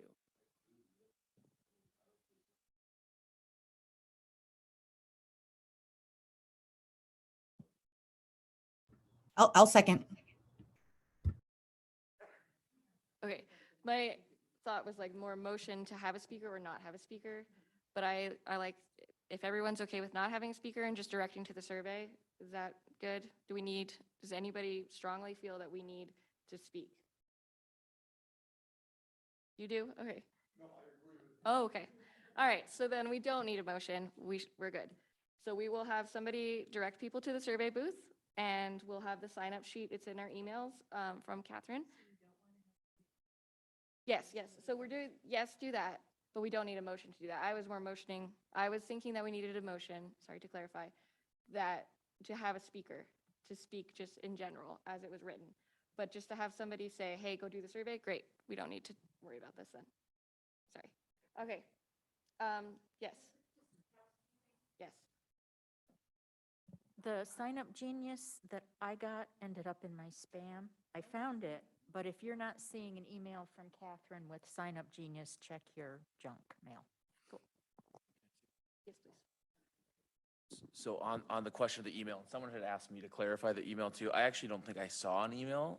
So I'll check my spam, and maybe if anyone is sending, so I get all the CTC facilitator emails, but the other one that just gets used a little less, the Community Trust Commission email, I guess I would suggest, and I'm just sort of thinking out loud here, but if you send it to me, maybe also send me a note to say, double check you got this, because I didn't see that, so apologies that if I wasn't sending something on. All right, so Commissioner Walsh and Commissioner Scholl, would you speak on the Code of Ethics? Oh, sorry. Did I? Commissioner Bullard, sorry. Thank you. Moving on, but just clarifying, do you have down having a table at Juneteenth? I'm working on those this week. Okay, Two- because. Two different events for Juneteenth. Okay, yes, and of course, the Juneteenth event is on June 18th because it's on Saturday. Yeah, but then there's one on Thursday, I think, too, but they would like, Heart and Soul would like you to fill out an application for the table, which has already been approved, and I can give that to you. Okay, just wanted to clarify that we were all okay. Gonna go look for somebody to talk to about that, so that's you. Yeah, it is. Could I please make a motion to extend the meeting by 15 minutes? Got a second? All in favor? All opposed? Motion passes. Okay. So really, we're going to go through the Code of Ethics discussion with Commissioner Scholl and Commissioner Walsh. Do you want me to start? Yeah, my apologies that Commissioner Walsh was called out, but actually I started the process and enlisted her advice. So I would correct our speaker earlier. I think it was probably both my response or my issue and hers as well. So sorry, I was just relating to the public comment that we had earlier that you were called out specifically, and so I'll share the blame for that anyway. But so if I could, I just would like to just kind of go through a little bit of just kind of some reasoning and some rationale, and then kind of talk a little bit about kind of what it is and then some process. And I think part of it was, and I've been kind of contemplating kind of what we're doing and what are some of the nature of the issues and that we've been hearing, related to city council and behavior and actions and not just the elected officials, but upper level management, and trying to think of kind of how we can kind of effectuate some type of change or have some influence on the process. And I thought part of it was, what I always look at when I address a problem is trying to kind of understand what the finish line looks like and kind of what that end looks like. And what I kind of felt was it's important, if we're going to demand that there be some kind of trusting behavior, that we define what that is and that we be able to put that in writing and be able to share it and make that a part of public service in the city of Loveland. And so I did a little bit of research, and this kind of code of ethics, I will say, it's not unique to Loveland. Lots of communities have something like this or similar. And I cobbled together this as a draft from a lot of those communities. So this isn't anything new or groundbreaking. And so I felt like from a process standpoint, it would be important to put something on paper that people can react to. And I put it down as a draft. And when I'd sent it to Jeffrey, I was very clear that we would have it on the agenda as a discussion item. Because I don't want to be presumptuous that this is the language that people would gravitate or support, and that we're open to the idea that through discussion we can perfect something and make it better before we make a recommendation, if that is in fact the course of this body. And in through that process, I enlisted Commissioner Walsh because of her experience and to get her feedback and based on her background, and just to see if this was an idea that was worth pursuing and thinking about. And so So again, in going through that and with respect to the kind of comments from the speaker before, I think it's important that we think about what are the behaviors that we want to see in our public officials in Loveland. And I included, there's a couple things I want to point out. There's a few things, I didn't just include city council because I think we have an executive level staff that are very well compensated, some of which are in this room today, that oversee millions, tens of millions of dollars of public contracts, public spending, and decisions that affect our lives every day. And I think they are just as equally as important and influential as the city council people. And I think it's important that as public leaders, that they recognize and participate in this as well. And I also think that to answer kind of one of the questions, it's not intended to necessarily be punitive and to say, but the way it's written is you acknowledge that you've seen it and that there's a process in defined behavior, that expectations, and then if you don't meet that, there's a process by which that can be addressed. And I think, I recognize that within the context of some of the city employees, there's probably some legal perfecting that will need to take place. And within the context of the city council folks, I mean, there's also some legal perfecting that probably, if we are to recommend that and if they are to take it up to for consideration at city council. And the other thing, just real quick, and then I'll stop and I'll allow Commissioner Walsh to kind of add any of her comments. One of the things when I looked at the city of Love, because part of it, I want to say, what do we have in place?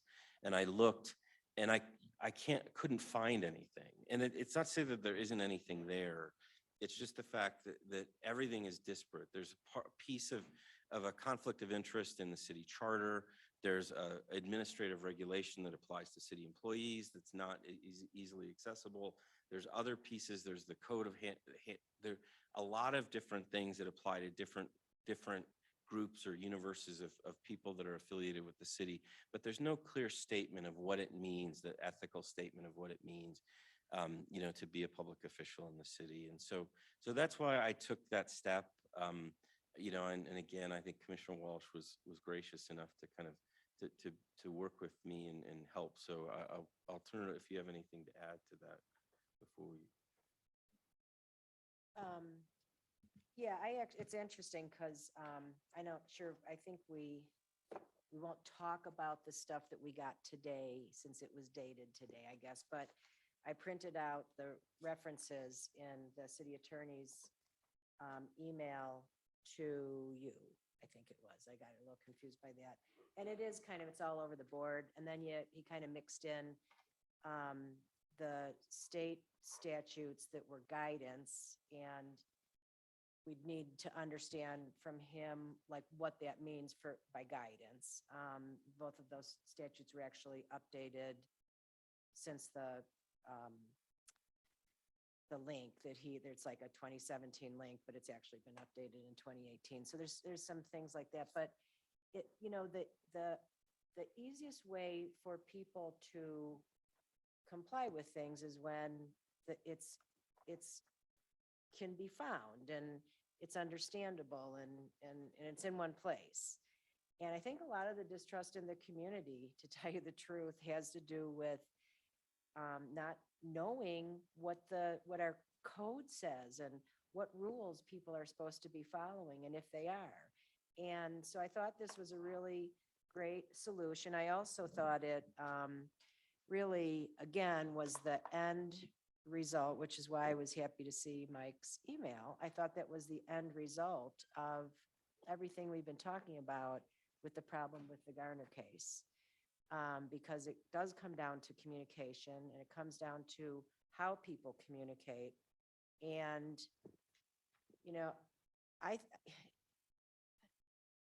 if there was a code of ethics, most professions have codes of ethics.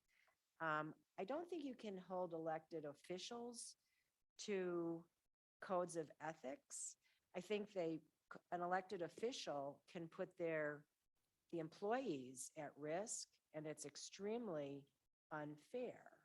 But that's not something, you can't fire a public official for compromising an employee. The employee really carries the brunt of that act. And so one would hope that, you know, there would be enough respect and all those kind of soft issues, so that a public elected official doesn't do that to an employee. But there are certain codes of ethics, there are certain ethics that you can hold a public official to. And certainly the city staff and the commissions, you know, the best way, whenever, you know, I did, actually Linda kind of forewarned me that I was, you know, she didn't like the idea. But when I read provision, you know, your mind sort of naturally goes to how you think, you know, like, how's this gonna be, like, how would I use this, or how would someone use this against me? But I read it, I do a different thing. I say, how would like I'll go in someone else's shoes. You know, I'll go in Merlin's shoes. And because I know we disagree on pretty much everything, but still like the guy. But, you know, so I would go, how would this work for Merlin? And I think if you think of ethics that way, I mean, I think when you read it, enough with the details, and there's a whole bunch of things that we probably can smooth out and expand on and stuff like that. But just as a concept, do you want your city council to be, you know, I mean, it's pretty slim. The ethical obligations under the city Very slim. charter are very slim. It's sort of like, you know, you can't like write yourself a check or, you know, something like that. So, but do you want your city council to have more ethical obligations? Do we want, and ethics also, it's not just, it creates an accountability, it gives our city staff protection because they can say, I have to, because it's right here on the code of ethics. Don't come in here and tell me to, you know, you're twisting my arm to do X or Y. So it's a loving thing to have ethics. That's how you raise your children. So I'm a big, you know, I think it's a good idea. If these ethics were in place right now, I'm violating them the way I behave. I am illustrating to you, which is frankly why I do it. It's like, we need more bumpers. We need more rules. We need to know what they are. We should have started out this commission with bumpers and guardrails. But we didn't. So we agreed, whether we knew it or not, to a free fall.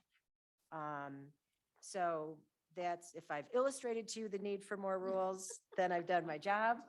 But I do think it's a really good idea. And I can't imagine our city council saying, no, we don't want ethics. I mean, I just don't think they're going to say that I also, out loud.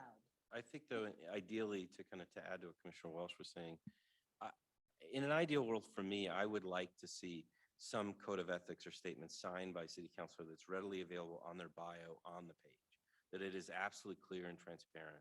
Because I worked for the city for 11 years and I had to go searching for stuff, and I understand how that happened. And so I do think that you know, I would reiterate, I'm humble enough to understand that it does need perfecting and input, and that's why I asked for it to come to be brought before the commission as a draft.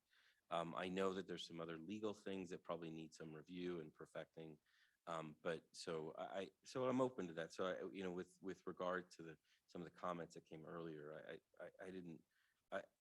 you know, that's part of the reason why we have a public process and discussion, is to make it better and to make it fit. So with that, I'll kind of leave that if there's any questions. Sorry, Commissioner Black. Yeah, I have a couple of questions. Thank you. So are you coming to the commission to ask the body to make a motion that this is a recommendation, or to ask that the commission agree that this is something we'd all like to work on and work on the specific document further? Well, I think that really the point was to bring it forward with the intention of making a recommendation to city council that they adopt a code of ethics. I think I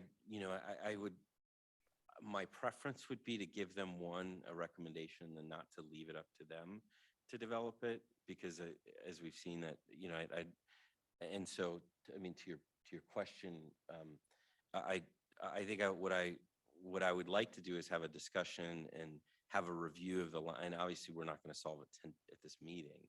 And I had no intention, I mean, that was not the intent, but if we can go through and review it to the point where I think we're comfortable as a board with the language, I would like to recommend that we do provide a recommendation to City Council that they adopt it and that they sign it and that it be clearly visible on the city's website for, and then kind of leave it where it may.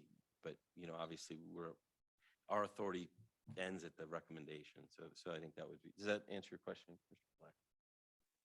Black? Yes. Just to clarify it, there's another 50 hours of work to make it a document that's submitted. And the first question is this something that the commission will go for before that 50 hours of work gets done? Right. And I guess that was my question was, do we all agree that we want to spend our time on working on this document, the Code of Ethics? Because I guess for me, I just wonder what behaviors in recent events that prompted the commission and forming the commission on a trust related topic, what behaviors would we have seen done differently in these incidents? Because just because somebody signs a document doesn't mean their behavior is going to change. And so I'm just wondering, one, do we want to spend our time on this specifically? And two, what behaviors would you hope would have been changed in these most recent incidences that kind of precipitated our commission by having a code of ethics? I think that's a good question. And I think that obviously you can't legislate for good behavior. I mean, I don't think that that's good. It's going to happen. But I do think what we're trying to do is at least create a set of norms by which those actions can be judged going forward. And if I look at it and we can say, recognize the stewardship of the public interest is in primary concern, I think that's a discussion that plays into the discussion we had earlier with the city attorney and explaining that within the context of the Code of Ethics. I think, to me, I think it's a good example. And so I think it's not, I don't, I mean, to answer your question, Commissioner Black, I don't think that this necessarily would have changed anything per se, but I do think it at least gives us a baseline with which we can judge those behaviors against in terms of within that lens of trust. And I think, and honestly, I think it's simple. I mean, it's a simple statement. And it's not, like I said, it's not, communities would not be unique. And I think and I don't think it's the answer to everything that we're doing, but I do think it's a step, it's at least a step in the right direction. And I obviously support it, and I would be willing to put some of my time into I hopefully not 50 hours as Commissioner Wall suggested, but yeah. Well, I appreciate that. And I wonder if our HR department, our city's HR department, if that's something that they feel like they would be willing to work on, or if city manager, I mean, what do we have currently that doesn't include what you have written in this document? Hang on, guys. So really quick, may I pause the discussion because we are running down on time and our next two meetings will be postponed because of holidays. So do we want to extend the meeting and nobody wants to extend the meeting, but can then we pause this conversation so we can figure out how to do special meetings and reschedule them so we can have more conversation? Okay, so sorry about that, but Mr. Garcia, would you please help us figure out how to schedule our next two meetings? Chair Meyer, commissioners, I laid out a process think in an email earlier, and I think I started to talk about it last time. Really, if you look at the boards and commissions handbook, what it says is the chair or the vice chair or 3 members can call a meeting. In order to do, if you call that meeting, you have to have an agenda. It has to be published 24 hours in advance. What gets more difficult is that under the handbook, it says that you should give notice either in person or by dropping it off at their home address, at each commissioner's home address if you can't get a hold of them in person. So, what we're seeing is the intent is really to make sure that everyone is fully noticed of this. One of the processes that city council has, because they have a provision very similar to yours, but theirs is a shall, not a should, is it says unless you waive your right to be served personally or at your home. And so there is a form that the city clerk's office has developed that could be easily tailored for you. And if all of you would sign it, what you would basically say is it's okay to get it by email. If I get it by email, that's just as good as if you served me. I think that process would honor the intent of the boards and commissions handbook, but allow you a lot more flexibility in terms of your meetings. Now, having said that, I think there are a few things that I want you to keep in mind. And one of them is that the facilitator has to be available. Mr. Garcia, could you pull your mic a little closer? So a few things that you want to be aware of is, you obviously want your facilitator to be available. If this is going to be a televised meeting, you'd also have to coordinate with the city. The city council has designated the city attorney and the city manager as part of this commission, although we are only here to help you. But to the extent you would want to have a meeting, for example, on a Tuesday night, I don't think that would probably be something that would be acceptable to the city council. So managing those things, if you're willing to sign a waiver that I can have prepared tomorrow and sent out to all of you, and you can send it back with electronic signatures, you will have the ability to have special meetings as often as you need them. All right, is that something we need to vote on or motion for? It is something you should, well, I don't know that you need to vote on it, but you need to agree on it. Okay. So would we all be in agreement to have an electronic form sent to us that would allow us, instead of having to have a piece of paper delivered to your home, to have it delivered over email? Is everybody okay with that? Raise your hand if yes. All right, everybody's hand is up. The Chair Meyer, Yes, please. I think we have one person who's not in attendance. Oh, tonight. yes.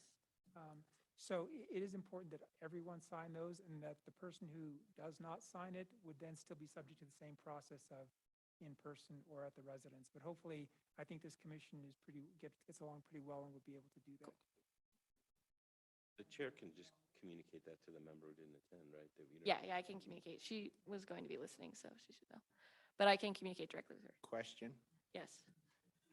He made a statement about not being able to have the meeting on Tuesday. Is there a reason we can't just change our 20th meeting to the 21st and our 4th to the 5th and have it on the Tuesday following the meeting we're supposed to have? The city council meetings. Oh, they Yeah. always have it on a Tuesday? Yeah. So let's, Transportation Advisory Board moved theirs to the 11th. They meet at 4 o'clock on the 4th. So they're going to meet July 11th. Pardon me, I can't tell who's speaking. I just think Commissioner Vick, the Transportation Advisory Board just moved theirs from 4th of July to the 11th of July. So they kept it on a Monday. They just moved it. okay, so we'll receive that notification tomorrow and then we'll all be able to sign it and that way we can continue our conversations.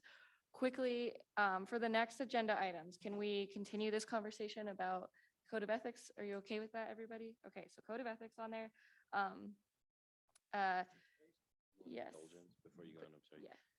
I don't know if, is it possible that we could have, I don't know if we're ready to have the draft reviewed by the HR, or perhaps maybe we should have more discussion before we have it reviewed, or do you have any? I think we need to understand, it sounds like, Aaron's probably thinking not interested in the Code of Ethics. I would really like to do a straw poll because I wasn't imagining it's 50 hours of anyone else's time. I was figuring it was going to be our time, just like the other subcommittee, did their, put in the time. So, but I don't, if people aren't behind it, then, end of conversation. So I think I don't know if people have had a chance to, put their eyes on it or not, but, conceptually, if people are opposed to spending time on, putting together a code of ethics, it would just be helpful to know that before we wasted more time, because we don't have to discuss it all if people aren't interested. Yes. Chair Meyer, I want to be sure, I know that there was some concern last time about sort of walking into something and being caught off guard. The city council currently has, in part of their work plan for this year, a code of ethics process. And I just want to make you aware of that. Also, you saw the material I sent out today, which is pretty exhaustive in terms of the different kinds of policies that are out there, or codes of conduct. I think to the extent that you can identify behaviors that you think will change, as one commissioner noted, will be important, because it would be unfair for you to be in a position where they're asking you, what are you trying to do different other than consolidate, which that I certainly understand. City Chair, thank you for raising that. I appreciate that. That actually was going to be one of my questions. Are you guys already working on this? What are they working on, and what's the timetable?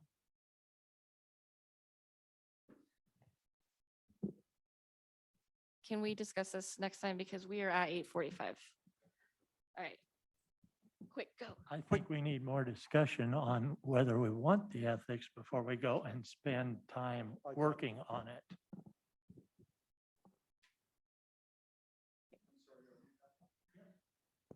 I think that getting the draft of a code of ethics kind of came out of the blue. And then when I saw all of the regulations and code sections that the city already has touching on ethics, I thought there needs to be better coordination here. And I have to admit that I have a bias that you can't legislate good behavior. Now, there are certain things in the code of ethics and in the regulations that are not just good behavior, but violations of integrity and the law. So I just think that we need to have more time to merge, discuss, and is this something that we want to spend our time on with precious few special meetings available if there's already a group doing it? Yes, so we'll add that to our next week's discussion. Everyone, please read what we have, the information that we got today, both from city attorney and that draft. I think it's great. And then let's continue this discussion next time, because we need to adjourn, but we are going to do our photo real quick. And I have your name tags, but it's time. So meeting adjourned.